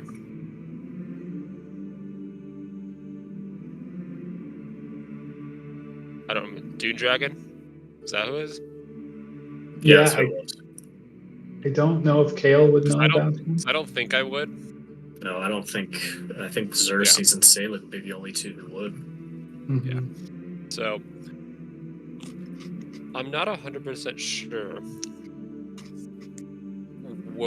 where we would need to go in this pseudo veil, but it would have to be somewhere that had a vast amount of magical aptitude. So maybe like the school over in the mountains, whatever that was called, Kestrel. I think I know a place. It will take some time to get there. Deep in the labyrinth wilds is the home of my order. And in the vision I saw myself, Anna and Sarah, found a portal there. And it may exist here too.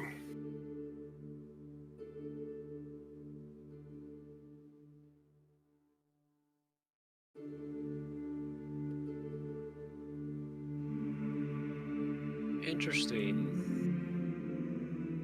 Would you consider yourself prime entity of yourself? No. Humbly, no. I am but a shadow. Interesting. So did you come to this plane? Or have you been here the entire time? I have been here. Merely, I have crossed with myself from another timeline. The one we are referring to as the Prime. And I have vague memories of it. Well, this is new.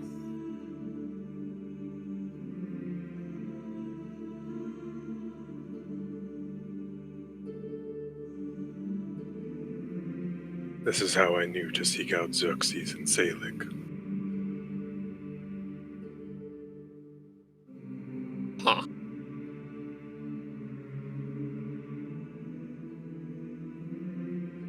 And you've always had these visions? Recently. Last, would you say a few months, Michael? Yeah. Almost like foretelling the coming of Salig and Xerxes, if you will. Like that's kind of what it feels like to you, probably. Yes. Just before the attempt on the Queen's life, these visions began.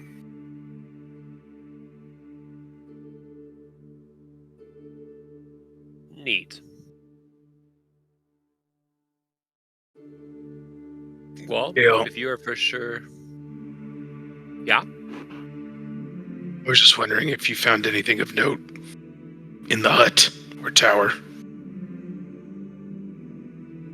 Besides the plane shift, there wasn't anything in there. And is that portal still there, or is it gone? Yeah, I mean, we can say you guys walk in there Yeah. to do the like get out of the. It is chilly outside, and you'll explore that a little bit. So yeah, you all see the same. The interior of the bottom floor of this place is totally bare, just wooden, and then it has a spiral staircase built into the wall that leads up into the upper chamber. It spirals a few times. And yeah, the top floor is just kind of that heavy wooden table, 2 chairs, the stone brazier in the center, and the one window facing out over the what is now the dead body of Tormund laying out there, and then just the woods. That's what's up in that room.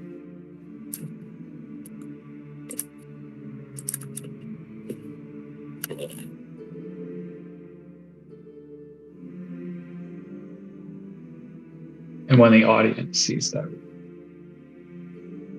those ones that were from the very beginning, they recognize the room just a little bit.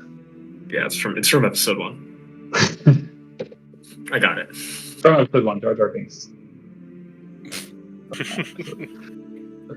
Misa member.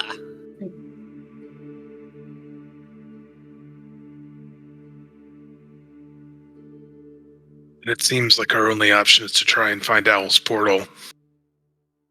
Although we may not even be where we were before. And that may not take us where we want to go.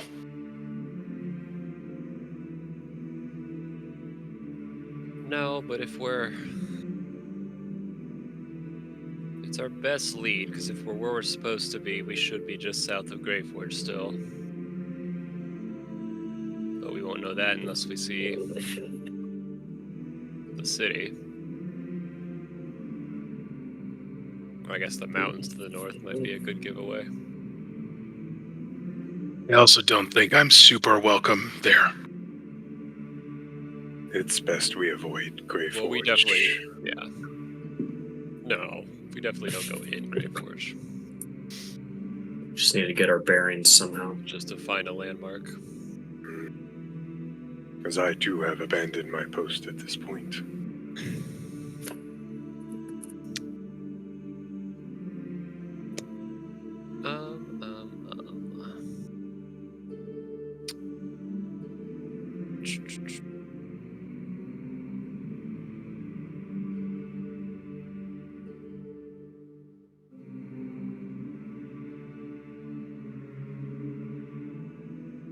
Well, I suppose that we head north-ish. Yeah, I agree. Yeah, just to get a marker.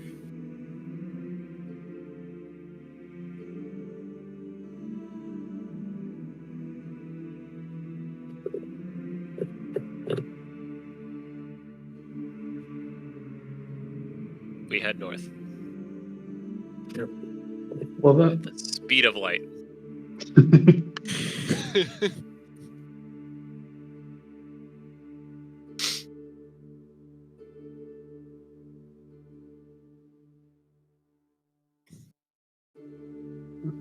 Okay.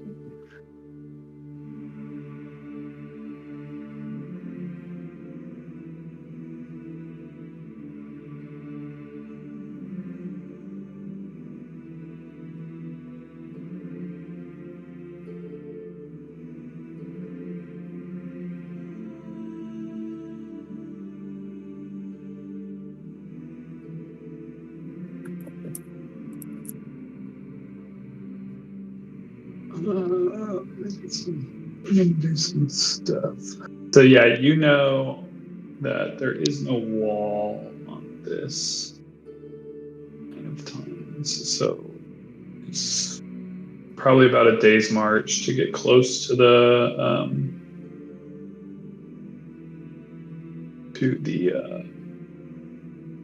ocean there. Less so to get like close enough to like know that it's there and know that you're approaching, to kind of at least kind of harden your bearings on this place.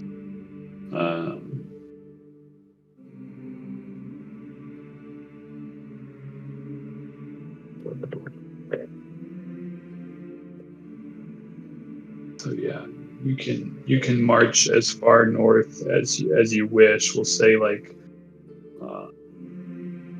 I'll just move you like half a day forward, if you want to continue on. One thing of note, as you are moving, I think it takes less than half a day before it almost feels like you walk out of the night and begin to like find the daylight. Like it's night where you are, it's night, and like slowly it just seems to get brighter, but it's a very overcast, cloudy sky that just seems to like slowly get brighter, and you almost don't really notice it as it's happening until you get to a certain point. You're like, it's like day again. You know, like it's like we walked out of, for lack of a better word, a portal. I mean, like a way bigger sense. Exactly. Like we were in a little area that was cut off from. Yeah, it seems like something was very odd.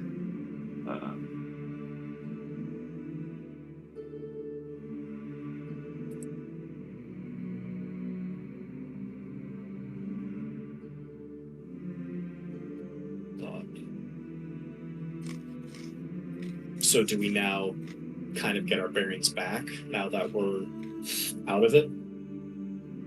Yeah, so I mean, that's why I think like after about a half a day, you kind of like, especially approaching the coast, like you feel like you are where you suspect you are in the world.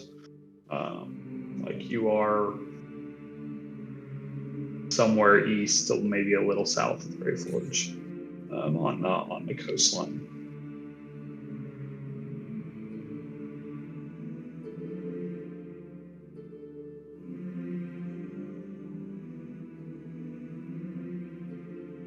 So where to now? Yeah, I mean, Al knows how to get to where he wants to go. It's a ways into the Labyrinth Wild. There are multiple ways to get there. The easiest is obviously through the pass of Grey Forge, which is less something you want to do. There are many, you could boat around the edge. You could cut inland. Does Al know of any? There's probably some secret passes somewhere in the mountains. It just kind of depends what you want to do.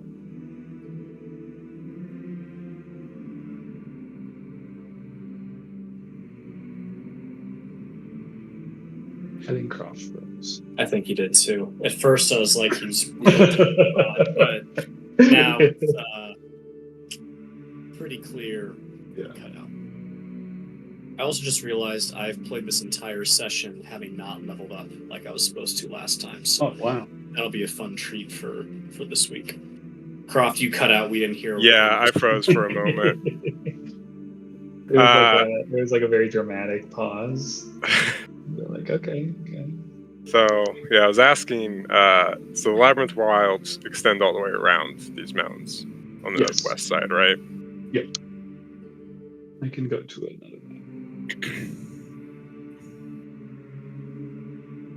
it's not as to scale. I mean, I think I was just thinking, because the Labyrinth Wilds are weird, and they have strange dangers, Mm-hmm. and he probably doesn't want to take the long way through it.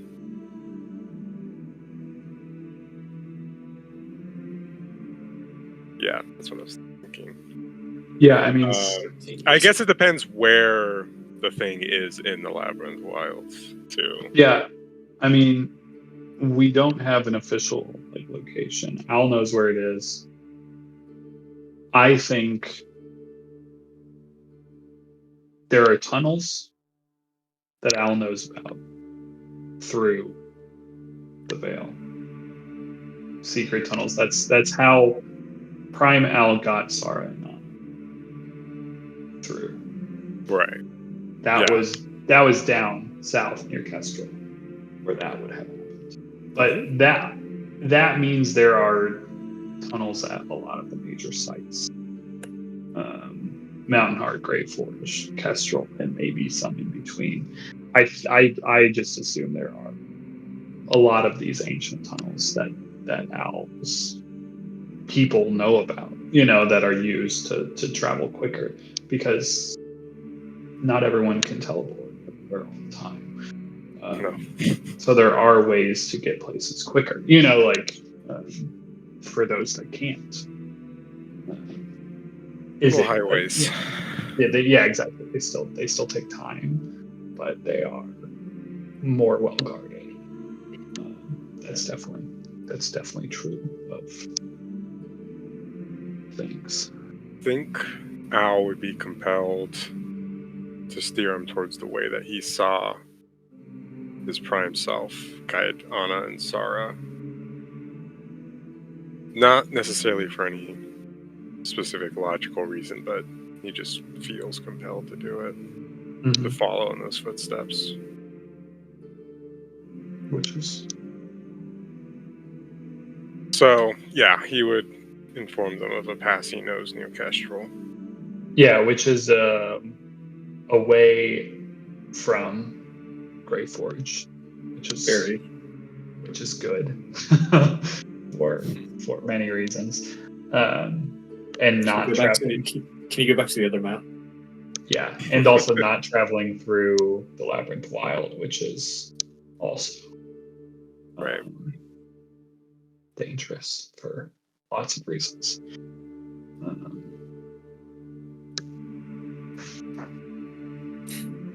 So some would say it's a ways. Hashtag 400-ish. Oh, would you look at the time? Blaze up.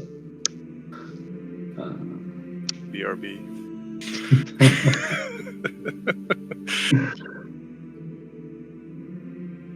But a little 2.5 weeks probably of travel. And that's just as the crow flies. There's obstacles. When we got out of the night area, was it still snowing? Is it still winter? It is. It's chilled, but it's not snowing. There's some snow melt. Some might say it's the end of winter, early spring vibes. Oh yeah, because y'all were supposed to meet Gildor on March 1st. Oh, Or the equivalent of March 1st, whatever forgot. the month was. Yeah, I forgot it was Stormfall. spring or near the beginning of spring. There is also you boated away from Grey Forge, so you do have a small boat. It's not like a massive sailboat or anything. The nearest port to Kestrel would be Briarwood. Yeah. You would go to Storatown, which you could go to Storatown and steal a bigger vessel. Get a teleport. Hitch a teleport. I was gonna say, could we get a level 13, level 14 wizard to pop in and... Who's to say? So my thoughts on that is that just before all this, Salig came from Briarwood. Yeah. After As a refugee or with as refugees? yeah. Yeah. After a coup. Yep. The group had a name, right? The First Order? They did have a name, yeah. Yeah. So Would Gildor make that connection that that's his First Order? I mean, that's a weird coincidence that it shares a name. Yeah. Let's go to Briarwood.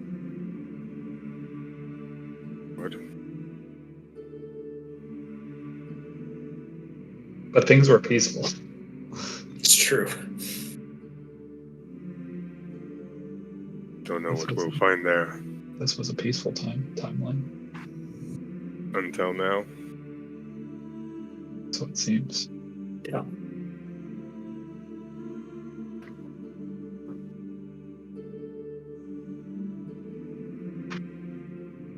Do we think ship would get us there reasonably faster?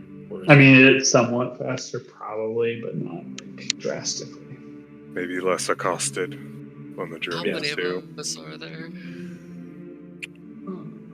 4 plus 5. 1. 5. 4 plus 1. Yeah. His name is Gildor is Neil. +1. His name is Neil, damn it. I've searched the plains for him multiple times. Alright. He'll Could always eventually search walk. the, his could way always over search there, the plains right? again. Yeah, you could just send him. I'd say, if you have other ways of dealing with things. He's too big for the boat. No, I Then was we're thinking too big less for the of a boat. boat. Oh. How big of an animal can we polymorph into? There's that. Like maybe If only we had someone Quetzalcoatl? named Salig.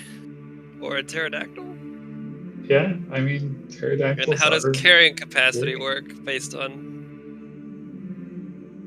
can polymorph into Well, you an wouldn't have to animal worry that can about carry Owl. everybody?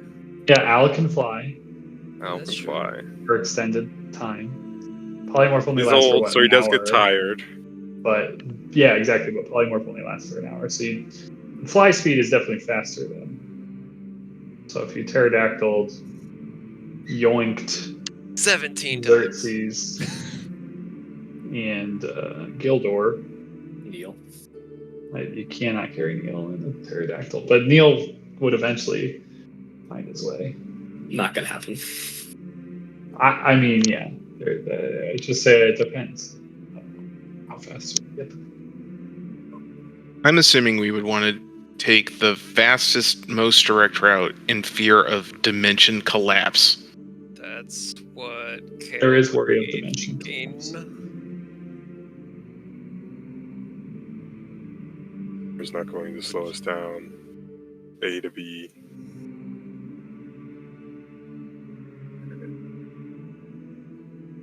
I mean, that would be my suggestion.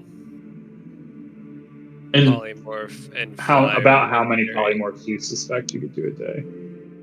What's your health Let's line see. Because yeah, I mean, 7 a day is not bad. 7, that's 7 hours a day travel.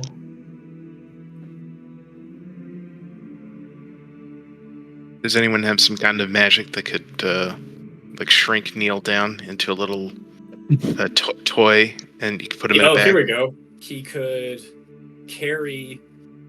pick up Doink, Gildor, and Neil, and Xerxes could ride.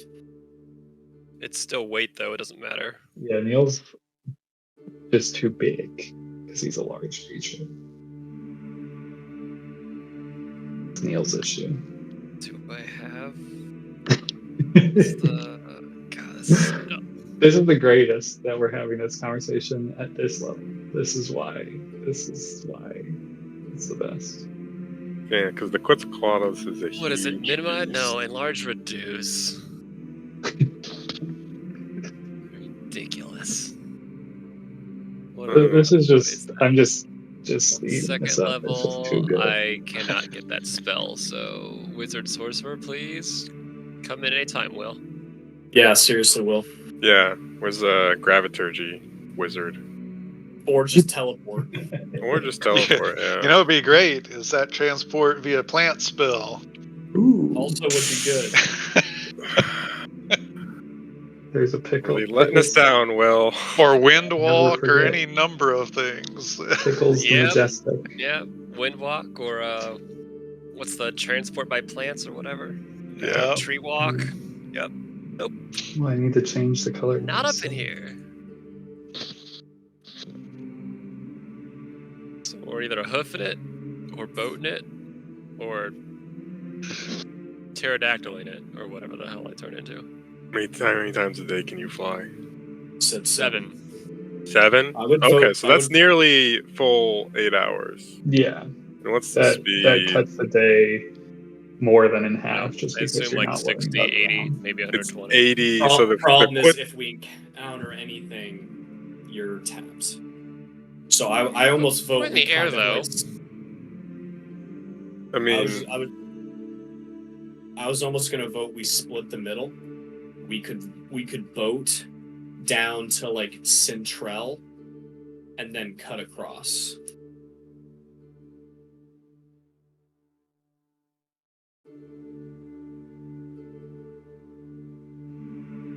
What was that?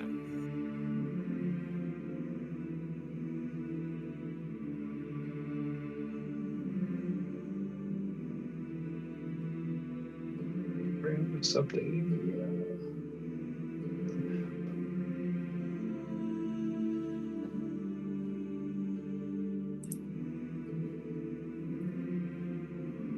What's the point of boating around? Just to avoid encounters. we might move faster than. Yeah, definitely don't go up. Probably would tell that one. Mm-hmm. I mean, if we fly, we can beeline it.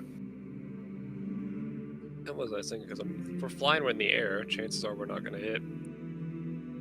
Unless we come across, like, a swarm of rock or something random. Yofun, who isn't a friend. Yeah.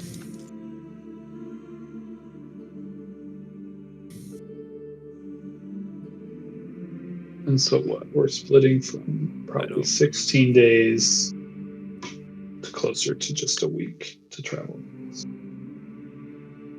Wasn't Owl telling Xerxes in the prison about his sorcerer friend that's sympathetic, that knows teleport? That I remember you talking about an NPC like that. Yes, they should be at my orders headquarters. Quite powerful. How far away? Name is Jim. So I mean, powerful. a week's travel seems better than 16, 17 days. It seems like maybe less implications for the time, but you guys tell me how long it takes you to travel across. We're fine. I vote. I know that's like we gotta leave Neil, but I mean, I've really only used Neil like once. I used him that entire fight. Just now. Dumped all the damage in there. I mean, he did take some damage from the Inferno Ball. Hellfire orb. That thing was You brutal. can just follow and That's a lot of damage. show up at the dawn of the 5th day. Yeah. Look to the northeast. It's true, he doesn't have to rest. Yeah, he can just keep going.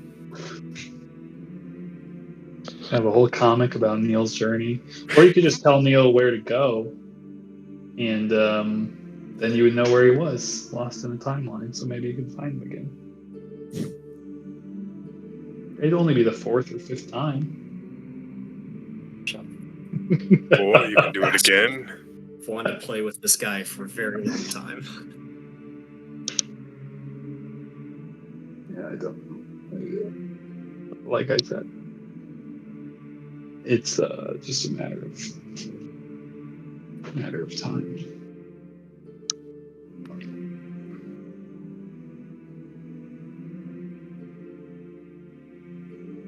Not voted, not voted.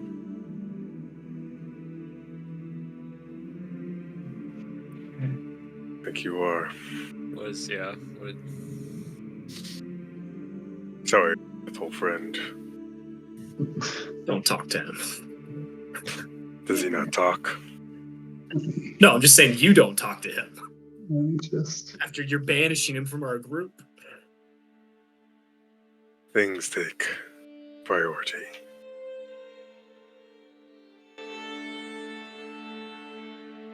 I send Neil running southwest.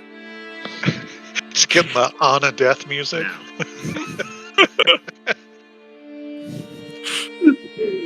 yeah, I did. Put on the on death music. I don't even have audio on. I think this is just another reason for a martial character to be angry at an Ember Holder that left. Oh, I was already angry. If Salig was still here, Neil could have come with. No, don't worry. Gildor was already pissed at Salig. But this does seal the deal, so don't worry. That is true. We watch Neil run into the distance.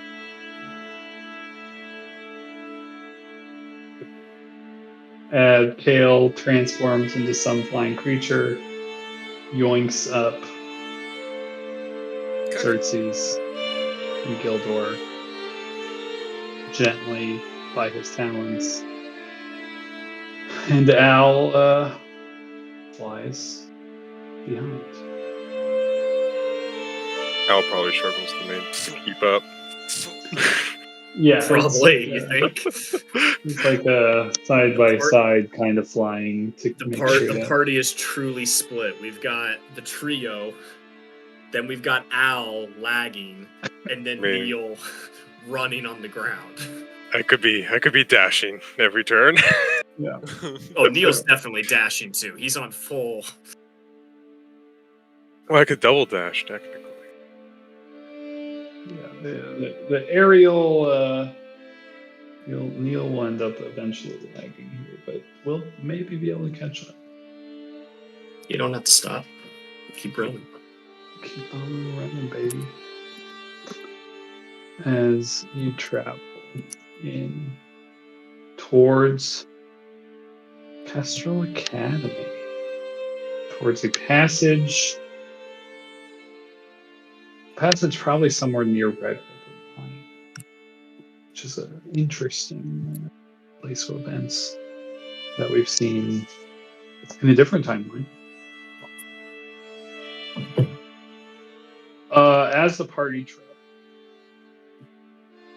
we do a start wipe into another timeline. A timeline where we see the familiar Paragus Tower with some other friends in it. Some new, some very new, and some older.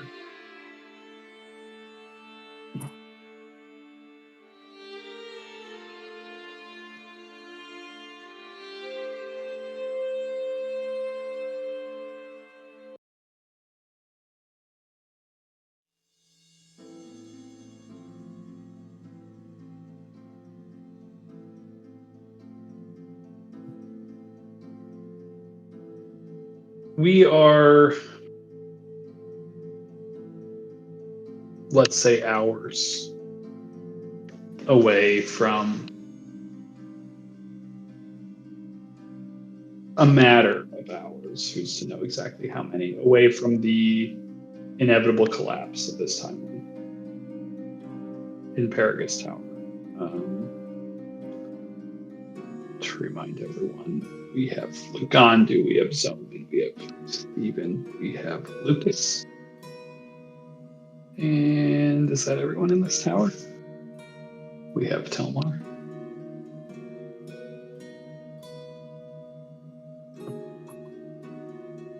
Dyson. Did I say Dyson? You didn't. Well, he's there too. I actually didn't know if you had left or not.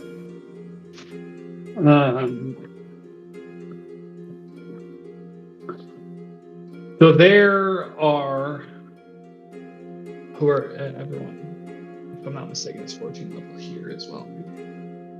My God, it's horrifying. Yeah. Okay.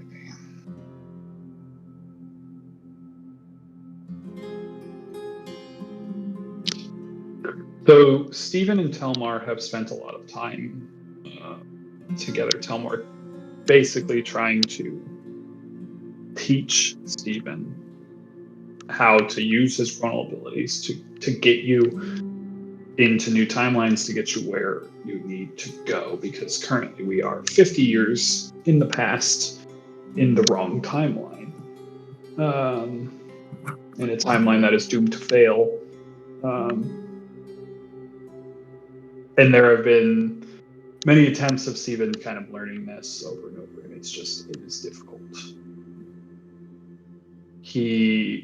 Telmar continuously explains that, over the many times he explained it to you, he said, relative ease. And while it is relatively easy to jump timelines, that doesn't mean it's easy for people to do it.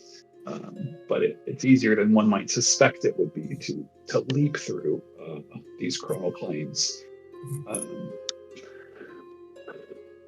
The rest of you,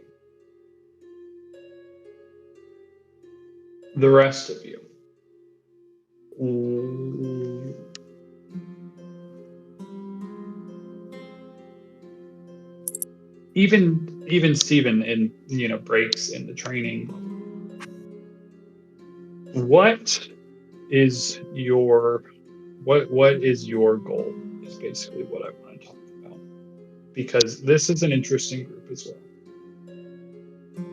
We have Lucas, who literally you met hours ago. Dyson and Lagandu, who have been traveling the longest with Stephen at this point in this group, since before collecting the Ember of Aedwin. Lagandu has been kind of following this story, for lack of a better term, for longer than that. And you all know where you are and when you are. Zoman is like so far out of time as far as he knows. I don't know if he has any confirmation thoughts if he is from the Prime timeline or from another, or if he wants to find out.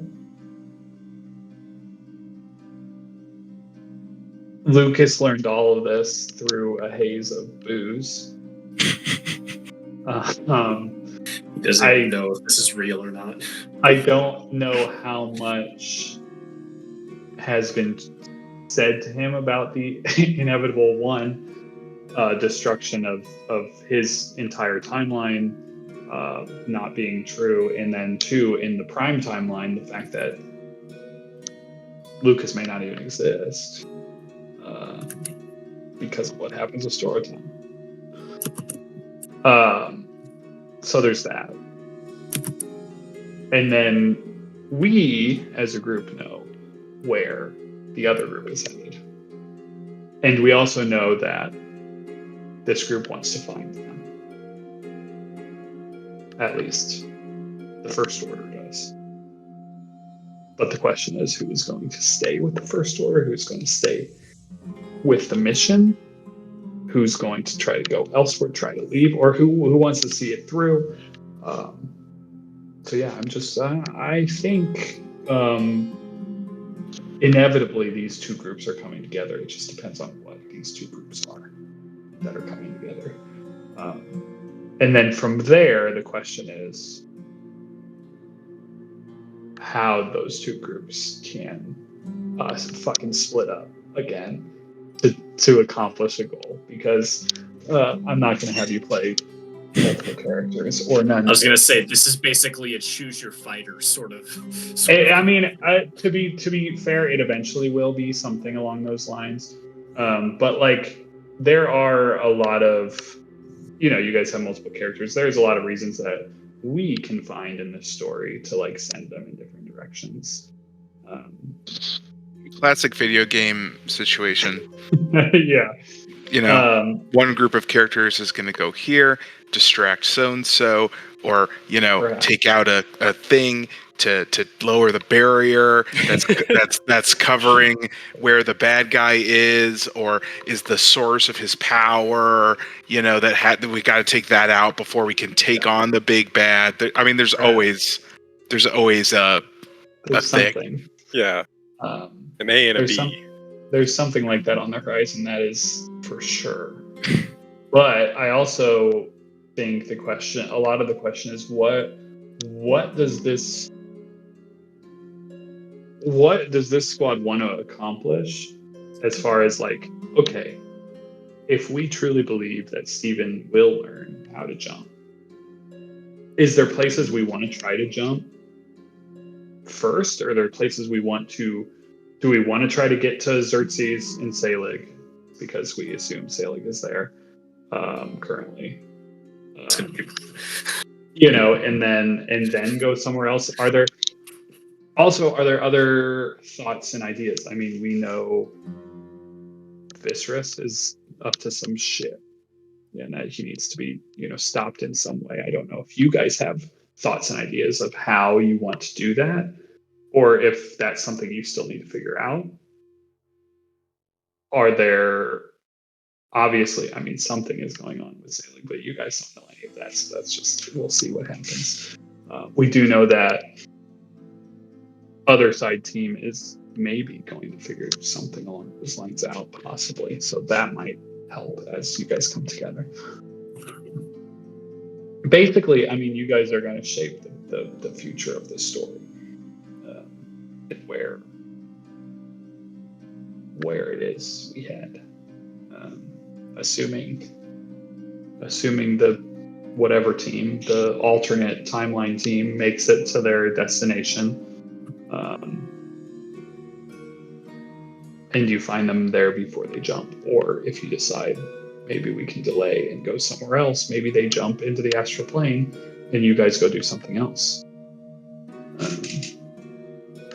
Because to be fair, that might also determine Soman's outlook on things, just because of character overlap and things like that. Or maybe Will's just so ready to have another character enter the story. I don't know. Probably both, if we're being real. Probably both. He's probably got a list. Yeah. Said with love, Will. I'm jealous of your ability to come up with amazing characters. I do not have that gift. So yeah, I mean, yeah. But what do you guys? The story is wide open. I mean, there is a lot going on. There's a lot of moving parts. You don't have to interact with all of them. Yeah, I think. I mean, so. frankly, We this the Paragus Tower group. We know ultimately that Viscerus is the big bad. That's what we think. Yeah. He's the big bad. He's manipulating the timelines, as far as you know, and that's attempting to take the celestial throne. From the dead gods. Mm-hmm. And so TLDR, the goal is to beat Viscerus, or at least that's Steven's. Yeah, or stop him in some way. Yeah, so find a way to stop him. End goal. End goal, stop Viscerus. Natural first thought is becoming powerful enough or acquiring powerful things to stop him.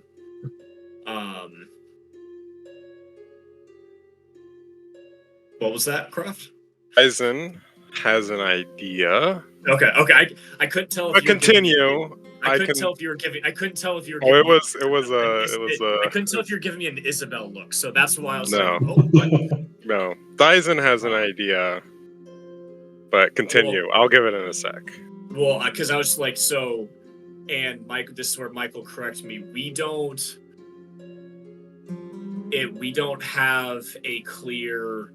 Oh, we know exactly how he's destroying the timeline. We just know he is. It's not like right. I'm not forgetting any crucial, salient detail of he has done X, and therefore that smucked the whole thing up. Not specifically. You know that he has found a way to continue existence, while many of the other gods fail to exist at this point and are essentially embers. And yeah, he's found some way of plucking things from other timelines, twisting timelines, probably preemptively destroying time. Gotcha. So stopping Viscerus, we don't know the how necessarily. It's just that ideally we then want to jump. A possible solution is jumping early into the prime timeline to stop him before, we go back and kill baby Hitler. And the how is still a question mark. And whether that is obtaining more embers or finding some other means is still TBD. Is that right? That seems like a possibility for sure. We need to remember that the prime timeline is the important timeline, the significant one. So what happens there is stuff that matters. And don't forget, currently in that timeline, there is a giant army of zombies moving across the land. Didn't forget about that. Nice. So, at least Dyson has an idea to aid in that. And it does possibly involve going back to an earlier time in the prime timeline. So Dyson can he wants to go home. Basically, he wants to go home to his land to tell his people basically everything that he's learned. And he wants to try and get assistance.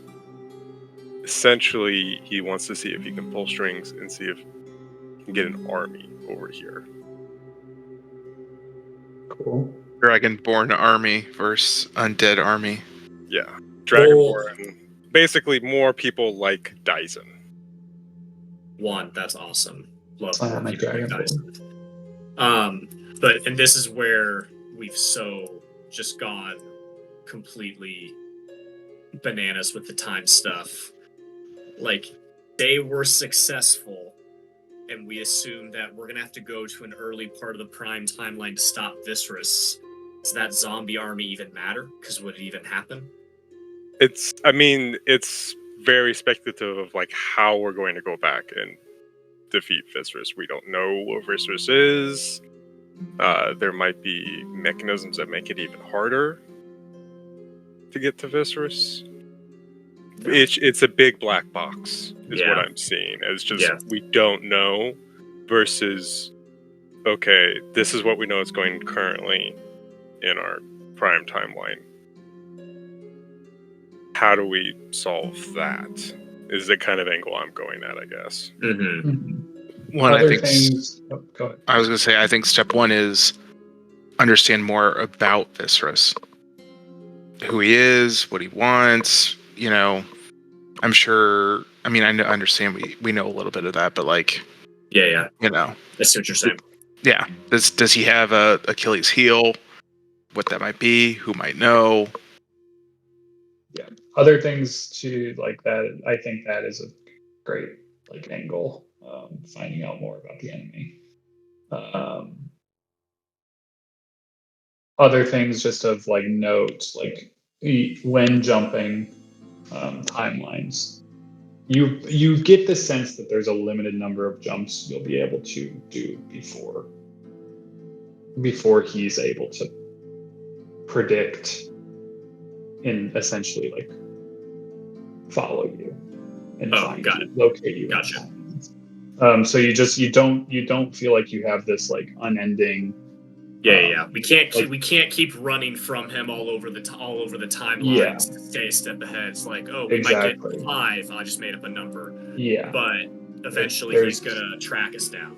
There's a clock, and you're informed of that. Like it's just like this is just not not something that goes unnoticed for long, especially by someone who has a way to watch for things like this.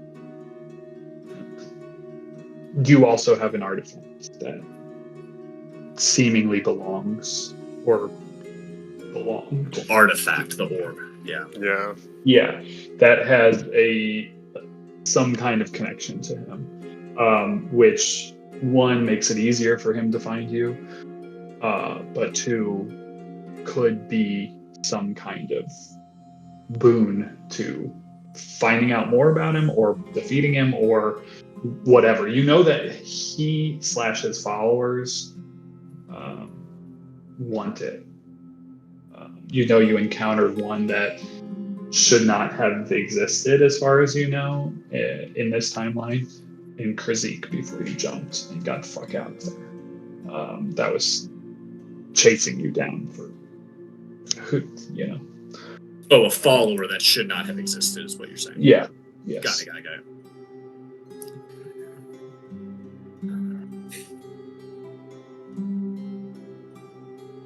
Does Kalmar know of any timelines that have existed after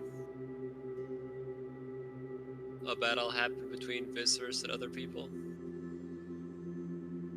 Like, is there a, quote, future timeline where Viserys was delayed, halted, stopped? As far as he knows, those who have jumped or attempted to jump into future timelines were lost. Got it. So we can't Star Trek this thing with talking to future Spock. Another angle, crazy town angle, right? Like no bad ideas. Put them on the table. No bad ideas. No burning, no dead gods, no Viserys to take over. I was thinking that too. Mm-hmm.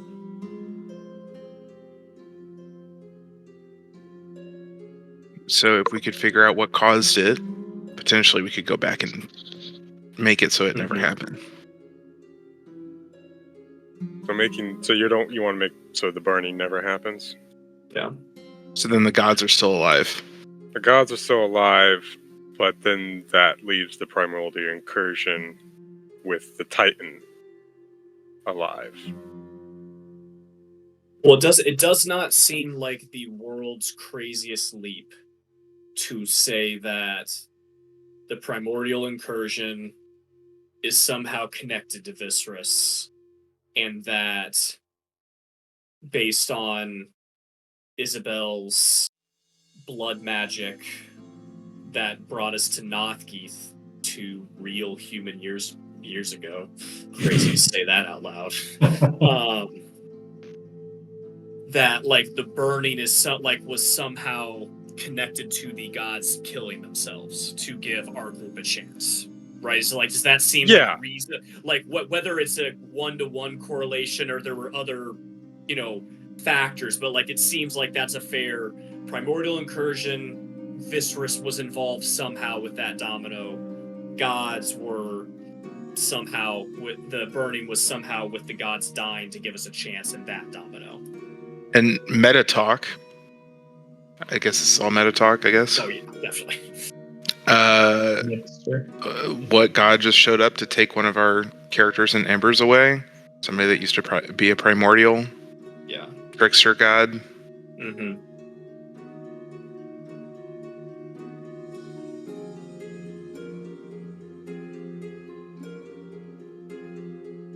Yeah, at this point, you know of 3.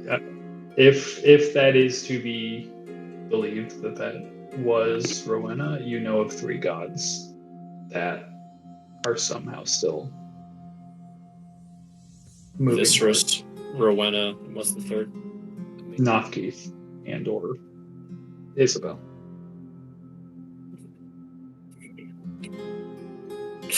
One of which seemed to have. That was in character. Yeah, one of which seemed to have. You encounter Nothkeith dead, but somehow it seems that Nothkeith yet lives in a new form after the burning. And then you have Rowena, who may have just been seen here, and then Viscerus, who seems to have avoided the burning entirely.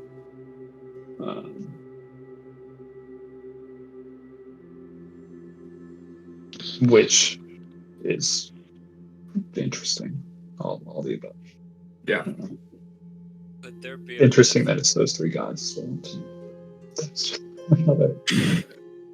That is pretty interesting. Things are crazy how things like that happen. That was. Yeah, I didn't even think about that. Absolutely crazy. What were you going to say, Preston? Would there be a benefit to go after? Is it Ulthgar? Could just keep going after the Embers. Is that what you're suggesting? Well, because we had there was the one guy the battle axe guy or whatever he was. Wilfred? That one. Did we? So that's the one that Xerxes has, then. No, but what's? Or are you talking Oscar? Maybe that one. That one. I got the burnt PDF up. It was Viscerus's right-hand man or something like that, or we thought he was maybe working or whatever. Oscar the Fury? It was like the son of a god or something like that, or like the son of a god that wasn't actually the son of the god, or I don't remember. That was half an hour ago. Yeah, that was. Some might say that one's already been taken care of, because you killed him before he was formed. That was the false son of Sin, or the false son of Ulfried, I believe. Why my brain does? Oh, Dalric. Thank you. That one. That's the one. Yeah, and we killed him in the Cradle of the Death God. Yeah. Yeah. It was the Atrobal was the false god of Ulrich. You killed him before he was made, erasing his place in the timeline. Hate it when that happens. Hate it when it happens. Tough to see. And that is when Viscerus was. He was not happy. That is why Viscerus came and fucked you guys up. Yeah. Because you killed his. Did you email us that text of his speech, or is that just buried in the chat somewhere? I do not have. I do not. It's the opening to that one episode, but I don't know if I emailed that to you. Because it feels like I have 3 very broad paths. One is just keep collecting embers and getting stronger until we figure out like where exactly to go back and try and beat him. Door 2 is what I don't remember who said, I think Nate, of like trying to learn more about Viscerus, like what his weaknesses, if there are any, just like become more familiar with him, because like we've established he feels like a pretty big black box. The other option, option 3, maybe it's attached to option 2. Steven doesn't want to, but Marshall might think it's an interesting idea, going back in the orb and trying to get to the temple of whatever it's called. Right, whatever the central temple was. I think that might be the best way to learn more about Vissus, because we think it might be directly tied to him, right? Yeah. Mm-hmm. And that's really our only clue. Or like... Yeah, I guess clue, or a place we know we could check to learn more about Viscerus. Unless some character happens to know about some temple to Viscerus in the world we can go visit. Will, would you like to write a character like that? Sorry, I was laughing also at... I assume, start drawing a tic-tac-toe board around my ears. I saw you moving him around. I was like, oh. I figured I'd just make it weird and just Marshall. No matter what we choose, Dyson will always advocate at least like to go back to the Prime sometime so he can go and try and curry allies with his people.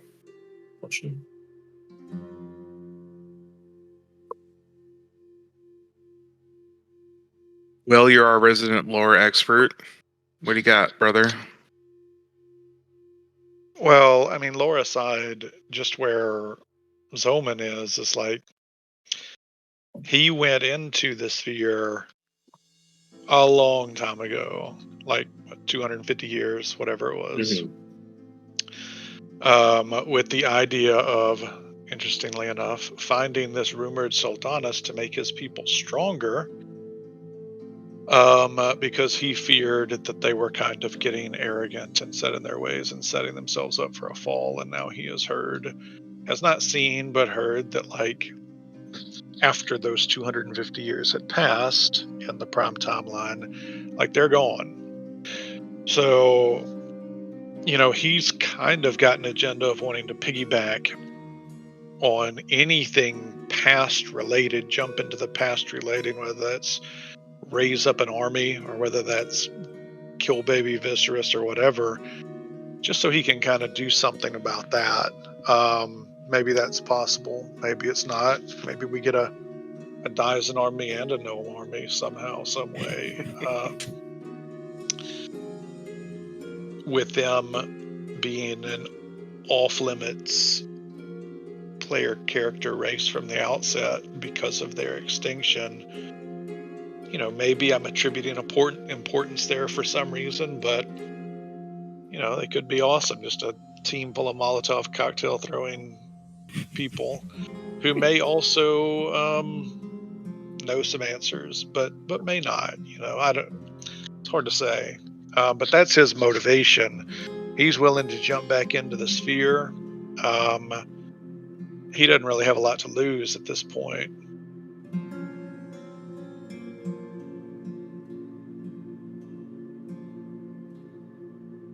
There is some risk to the sphere too, though, right? I mean, if that is ruled by Viscerus and that's his item, and those are his 3 wardens inside, and we've already caused a little bit of a stir. Could also be the site of the actual final battle. Yeah, that, like, going to the temple is where he lives normally, and we're going there too soon.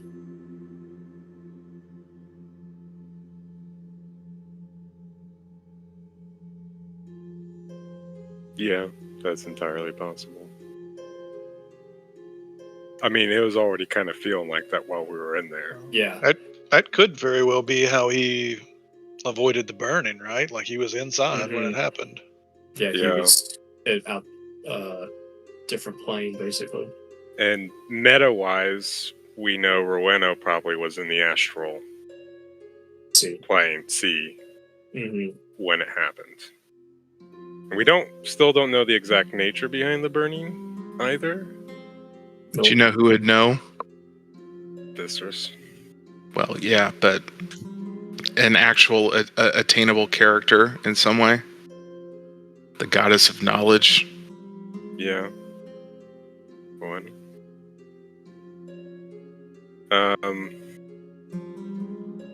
Isn't that Yeah, what that's an Nafith option. is? Gordo? He is a god knowledge and death. Fate.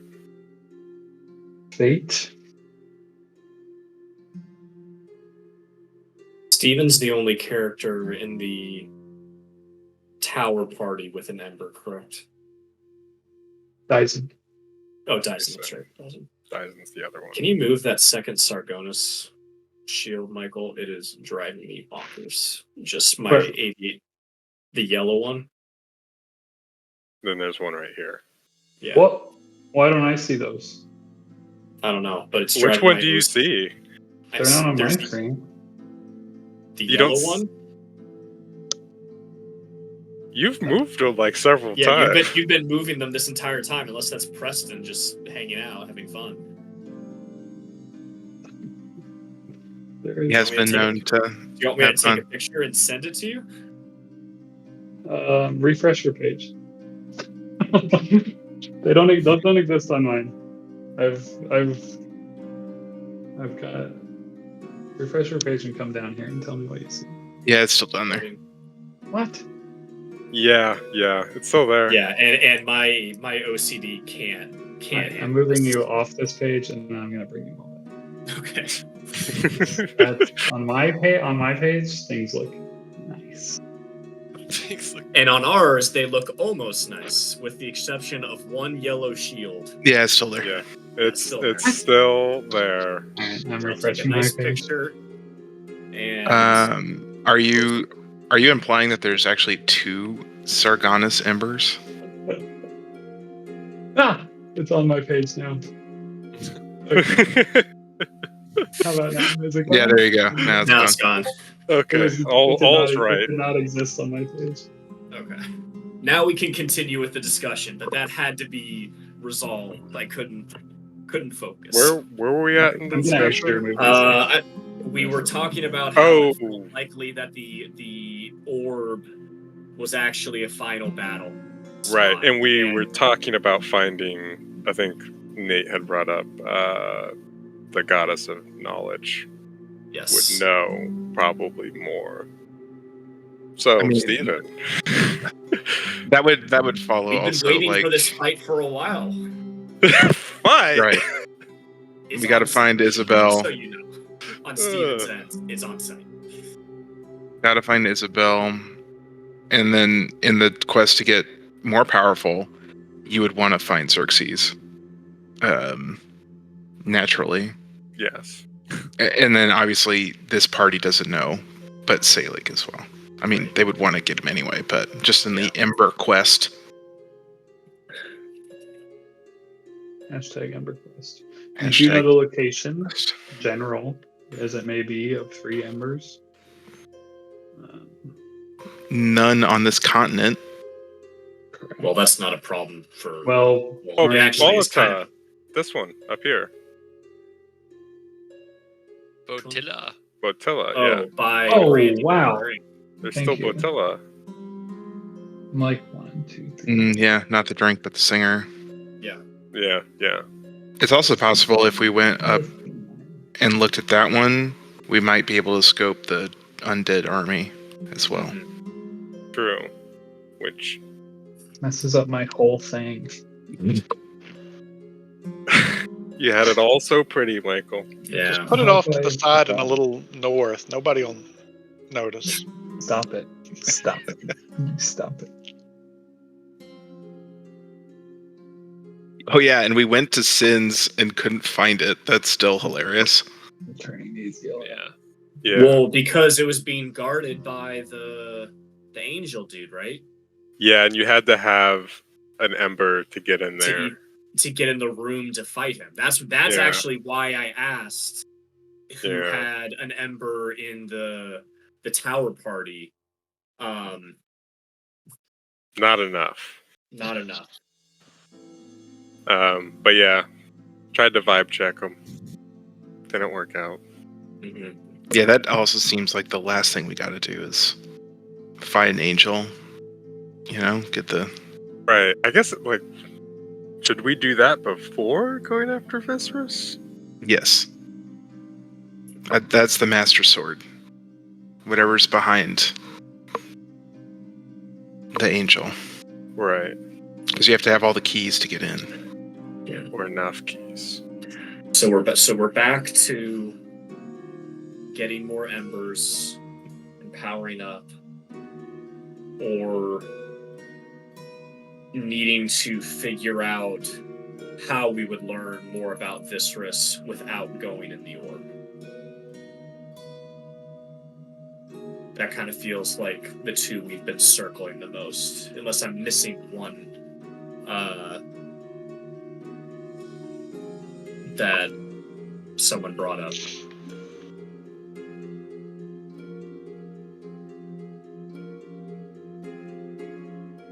So somebody did bring up the kill baby Hitler sort of thing, but Yeah. I'm not too keen on that. Just because when is this supposed baby Viscerus moment? Like, when and where would we find him the most? Well, which is possible if we get the right information. Right. We just don't have that. But it's Well, that also also an anticlimactic way to end a D&D campaign. Going Well, killing a baby. And you killed a baby. End of campaign. Years long, ended in infanticide. There were there's also like it might be part of it, that we have to power up to then go back early enough to go defeat him before he starts the incursion, before the burning. Right. You know, he is a god. I don't know if there's ever a baby version of it, but Right. Well, we could maybe infer with the way. I mean, we have present example of what happens when the gods do die. And there's nothing that said that it hasn't happened before. it's true. So we could technically, if we find out if Viscerus was not a god at some point. That's true. Just where would we find it? That's the only problem. Yeah, I like the where? idea. It There's feels, a lot of blanks that need to be filled. Yeah, his information about him just feels so unattainable, and maybe that's narrow-mindedness on our part. But like, we've been in the orb. There was nothing in there except it seemed like about him, because his people aren't talking. I mean, we haven't really known about Viscerus being core to this very long, given the amount of in-game time has passed.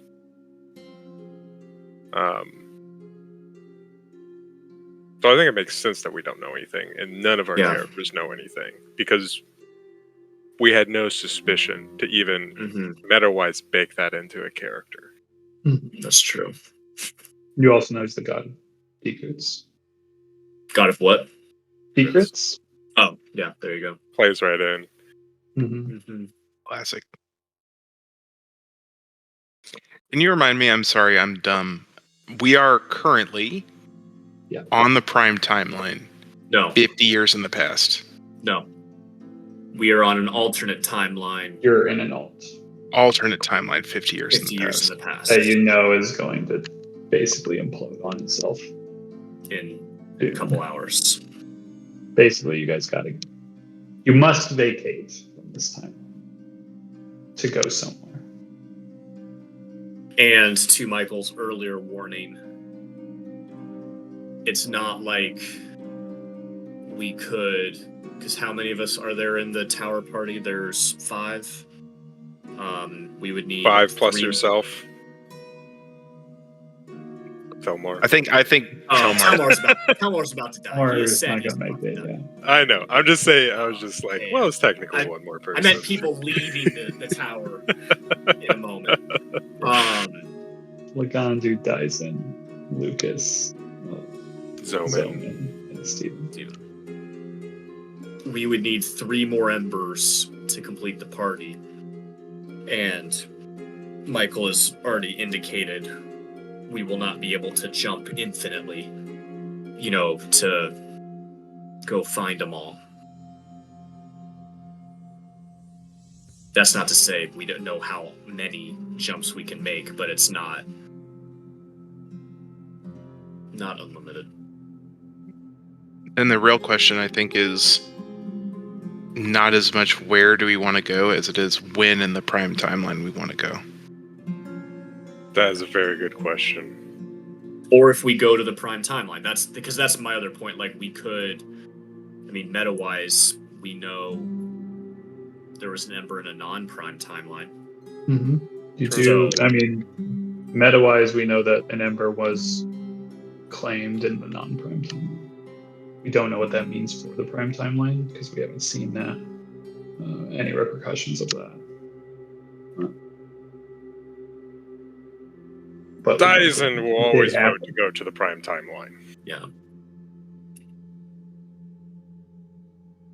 And then there's obviously other ways to maneuver around the prime time, or any other time, to try and move about the place without going through time, via teleport or transport via planes, or whatever the heck. That part's. It's crazy how far we've come. Where that's the easy part now. Yeah. So you do have ways to move across the world. If it's trying to collect as many embers as possible in a short amount of time, if that's the goal, you could technically attempt it. Just depends on when you are, what you are doing at that time. And if you're collecting your buddies first, or attempting to. So if we do go after an Ember, the most obvious one, or the one that we know, is the Botella, right? Mm-hmm. Then, looks like 2 are in Moranth, 1 is in Krasik. Sin, we're pretty sure we know where. Helwyn is a big question mark. Yeah.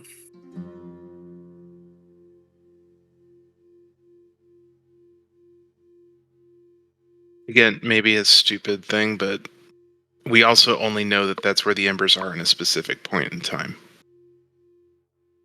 Also true. So, the Botella is at least post-burning. Yeah. Which we have 5-6 years between after the burning and when currently we left it off. It could go before you guys leave the city. Pretty safe to say you won't paradox yourselves. If you know that yourselves are within the God's Wall. Yeah. Yeah. Except some of you necessarily aren't. Looking at Lagandu and Dyson. Yeah. They should know where their selves are. I don't think they're in Brandy. I was going to say, they shouldn't be in Brandy, so... So remind me, Michael, how is it going, how is it basically going to work for us to try and collect Xerxes and Salig? Is it we're jumping to them in their alt timeline, and then Steven jumps everyone out? Is it a separate process? What does that look like? That's what you get the sense that it will be jumping to them.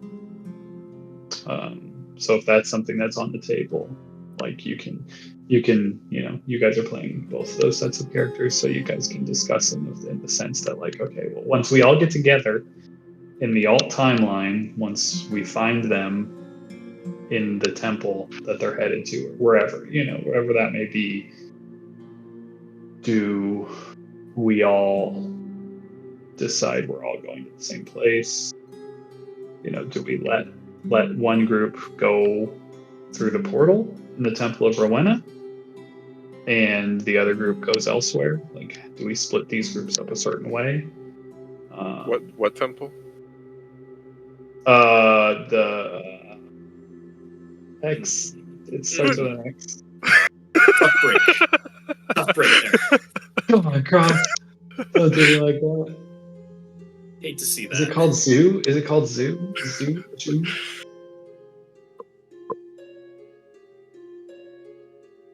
XSU. Yeah. I don't know how to pronounce it. Zoo. Zoo. Well, I guess where I was going with my question. The tower party doesn't know what's going on with the other group, so not at this moment. Right. So if like you go when, meet them, you will. Right, but we're gonna find out. Oh, Salig went AWOL, and would have to deal with it then. It's not like we could knowingly wait them out to, oh, let's let them catch up and reunite with Salig, then jump there. You know what I mean? No. So you have a limited number of hours before you can jump. And both mechanically and non-mechanically, like in and out of game, like you can track their location to a point, but once they leap into the astral sea, you will lose them. And they will do that. You know, we're talking in and out of game, but they will either, dependent on your decision, is basically like if you guys decide. You're basically saying if we don't decide to go after them, then we are deciding that the other group of characters are jumping in the astral sea, and finding them is no longer possible that way. Exactly. Like, but that's where I'm going. Like, in game, we have no reason to think anything's gone wrong. You know, Salig going AWOL, and so I almost wonder, does that kind of like make our decision for us? That, well, would we naturally want to go after them first and get them out before going after an Ember or, you know, stopping the zombie army, any of the other stuff? Mm-hmm. The decision is basically go after Salig and Xerxes. Yeah. And then, oh, by the way, we meet other people that are with them. Yes, it's do and that, then you learn what or so go like after Embers and abandon those Xerxes characters. and Salig, or just more Embers. And yeah. We need to remember that, Yeah, you know where they are now. And Telmar can likely jump you there, and then you can jump out of there. Gotcha. Yeah. I think from our character perspective, we would go after them. That's what I think as well, and that's why I was trying to understand that I think that we would jump, and then it would be that sort of, okay, what you kind of hinted at, like, do some of us want to go after and the others will get Ember, you know, split the party again and do the video game. Y'all go get Salig, we'll go level up other people. Pro Ember collection, not go search timelines for other people. Because that's been the whole thing that he's been after. It's find Embers or stop the other people from getting the Embers. Yeah. So if we're looking for people, then we're not doing that, so he would not want to go through tracing other timelines to find Xerxes and Salig. But that's where Kale comes in, baby. Yeah. So that, I mean, that's boom. That's good. We like that. Preston's already got his split party in mind. They're built, you know me, perfectly. Split party. Dyson does too. Yeah. What does Dyson want to do? I mean, he'll like, as it's like kind of brought up more and more, he'll express more and more like he has a strong loyalty to his people, and he wants to get back to them. warn him, to curry allies, and he could be dropped off potentially any time, and then could plan to line it up to potentially bring an army in at the right time, essentially. First sled on the Love fifth day. that. Yeah. Look to the east. Yeah. I just love that we just like just sending people with embers off into the NPC land where like they don't have full control over their characters. Looking at you. Little embers on my screen. I would say that Lucas is drunk. Sounds right. Checks out so far. I do have a very easy way to hook him into the story at DM discretion. So I'll send you a note, Michael. Always. But in that case, I think that he would then say that he would be with Lagandu. Looking for embers. He doesn't even know who Xerxes and Salig are. He doesn't care. Yeah, he's Agreed. pretty indifferent. Love that. So we're slowly starting to see what these parties may end up looking like, which I can't wait to see because it's very interesting to see how they will act together. But we're also seeing some people split from the party, so you people might need to chat with me at some point. We'll find out.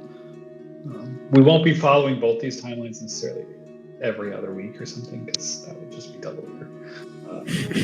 But we will. And impossible to track. Yeah, we will also jump back and forth, and we'll probably do a little bit more with this, because I'm not going to play out a 2-week travel scene at this point. You're high level. I think you defeat most of the things you encounter, especially the things you encounter in the real world.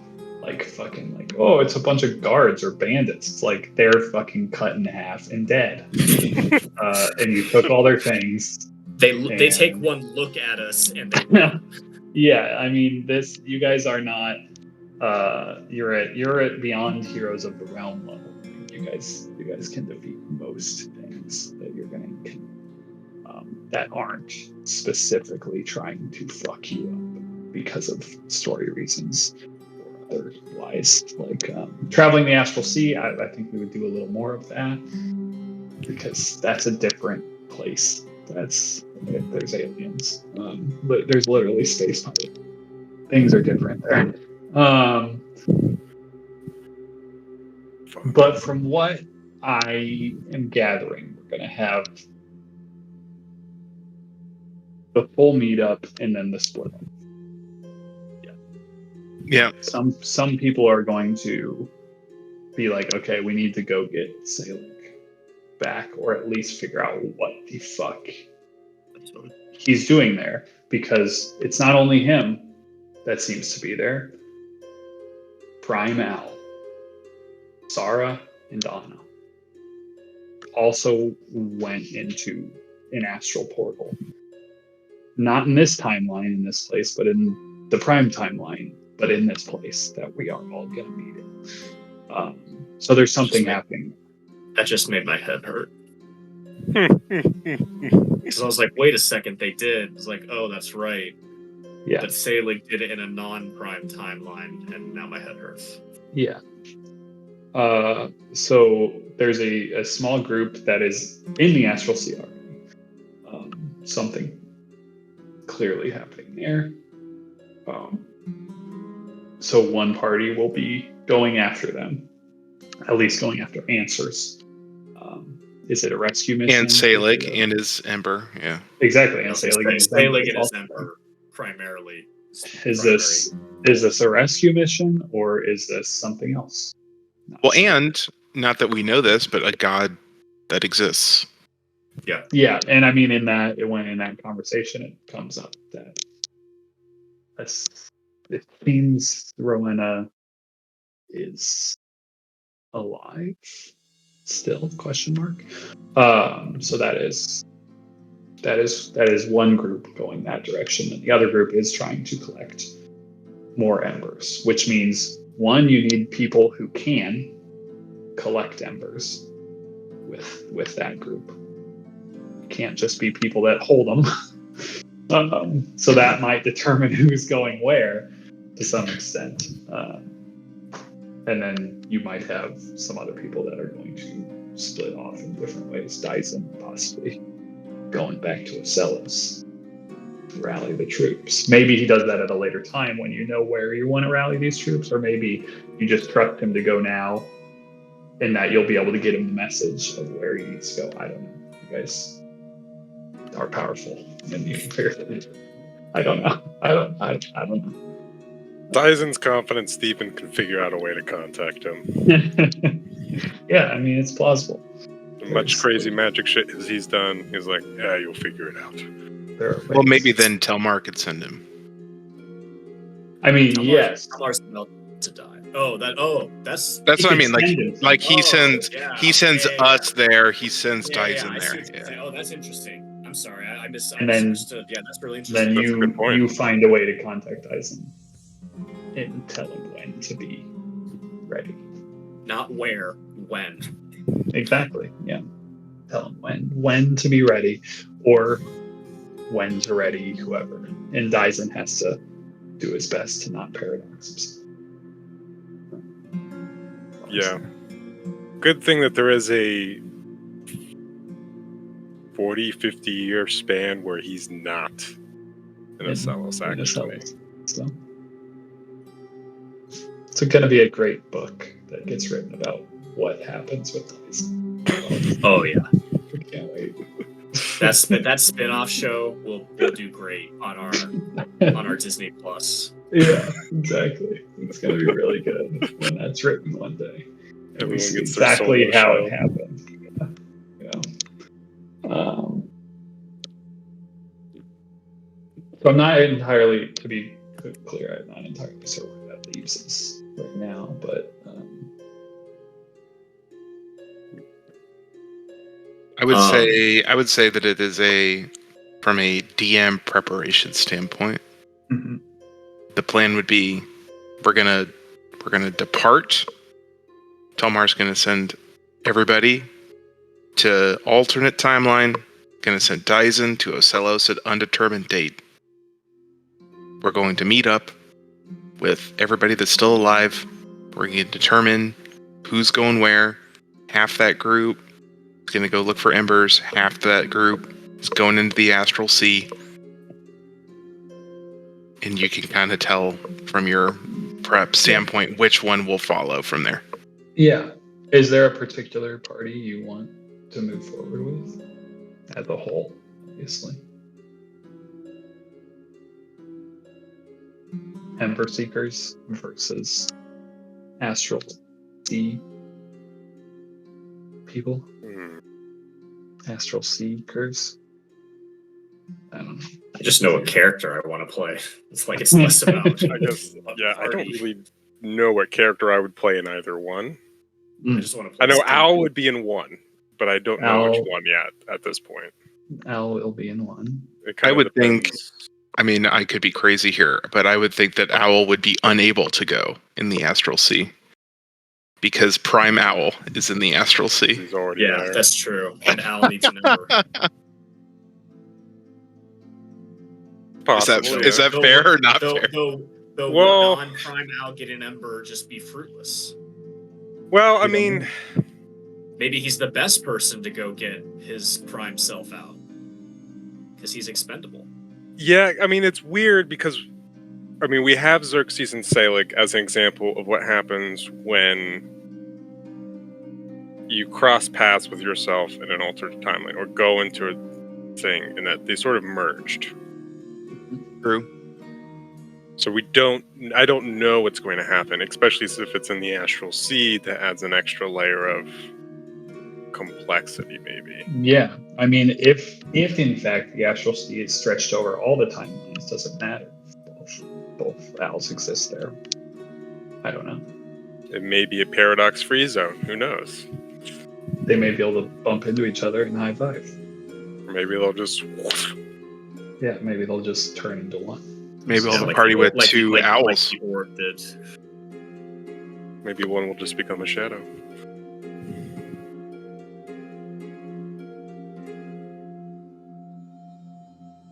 I don't know. I'm guessing that decision will be based on factors of when the rest of the party, the tower party, meets up with them. Because it sounds like that's what's going to happen. And then we're going to send half of us into the Astral Sea and half to get embers. I mean, I'd love to sit and watch you guys have conversations with yourselves. So I'm happy to start the session. You just want somebody else to do that for once. With the drama, yeah.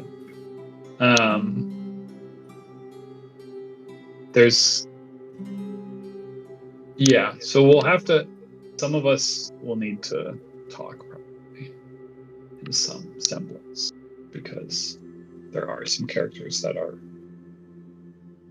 some people have two characters going in two different places, and some people only have one right now. And I think some people have, I don't think anyone has two characters going to the same place, as far as I understand. We're not that far off, right? Lagandu, Embers, Kale, C. Yeah, I assume Kale's Lucas, Embers, Xerxes, C. Dyson, gone. So Al either, new character either. So Croft is free agent. Free agent. It does depend on which new character he's going to building, where he That is. will also probably change. Astral Sea versus regular human. That'd be fun. You could be a space wielding hippopotamus. The world is your oyster in the Astral Sea. A gift could be fun. Yeah. And then Salig is already in the Astral Sea, I imagine, unless he's supposed to also create a new character. We all know Will's creating a new We'll character. find out. Yeah. Where would Zoman go, Will? Good cue. Hard to say. I mean, some of this is going to be like, honestly, the logistic, because he probably feels like either one of those things is just as likely to help his cause, which is like a 0% chance, but still like a fool's hope. Logistically, it would come down to, well, if he is part of Team Ember, and it takes 8 sessions to find Salig, then I'm playing the camera rock, But Yeah, if he goes on for Team Astral Sea, then it's a matter of bringing someone into the mix on Team Ember, and that might be a little easier. But still not automatically a seamless fill-in in that regard. So I do have an idea, but it would require some luck on what the party does next. Yeah, sure. Okay. I think I have a general handle on what's happening. And then is Steven a free agent as well? Yeah, I mean, Steven I could see going either way. Obviously, he has an Ember. Gildor does not. Mm-hmm. Does Gildor... But based on the backstory we've created, there's a world Gildor could not obtain an Ember. Yeah, it's because he doesn't. Because the way we wrote this story is he doesn't really have a prime. Yeah, and that is an interest. He's kind of out of time, and Kale is similarly out of time in some ways. But curiously to Gildor, he's not sure why this is going as long as it is. Yeah. If you're going to travel for a week and still not be plucked out of this timeline, something is different. than it has been in the past. So when he meets a young Stephen of the First Order who doesn't really know that much about the First Order in the like grandest scheme of things, like he meets the Stephen that created the First Order, but this creator of the First Order is young and hasn't built it yet. It's like the beginning of Tenet. Yeah, so there's like there might be something there for Gildor to be like, maybe this is where I'm supposed to be when I'm supposed to be, and why I'm not being plucked out of here. Yeah. So there recruit Stephen. exactly. So maybe there's the chance that I think Gildor could go either way. Well, Okay. I think he could think maybe I can help by getting an ember. I've seen people get them in the past. Maybe I could do it, or maybe I'm better served going this way, and Steven's better served bouncing people around to get to the embers. You know, I don't know. Yeah. Like that's kind of up to you. There's obviously enough people that you can try to get embers into. If that's the goal. Super minor question. Telmar doesn't have 1,500 gold pieces worth of ruby dust lying around, does he? I don't think so, but who knows? Who's to say that? Maybe that's where we bamf to, where there's that specific, totally random amount that I pulled out. A heist for 50. Oh, darn it! There was only 14.99. I have actually a small ruby, so I just need. I only need like 1450, and then I can cover the rest. I think Zoman can create stuff like that. I think he can create endless rubies. I think. Is that Steven and Zoman maybe should travel together? Is what I'm hearing. That would absolutely determine Steven's decision. I don't know what the ruby dust is even for. So. You do. We've emailed about it. I'm sure I do. My brain is 1,500 emails from 1,500 That's fair. people. Yeah. Fair. Yeah, if you don't mind checking on that, Will, because that absolutely affects Steven's decision. And to be fair, Zoman could have been doing some things this whole time, so I don't know. I don't know what Zoman can do. Party composition's also important. But at least Bartlett and I's characters are fine, you know. Like we're split. Mm-hmm. We got a fighter and a support in both places. So yeah, we've started off balanced. That way we're just not like the all mages. One cone of silence or whatever, and see ya. I know we don't necessarily know who Ember Party is, but if Ember Party is the party we follow versus Astral Sea Party,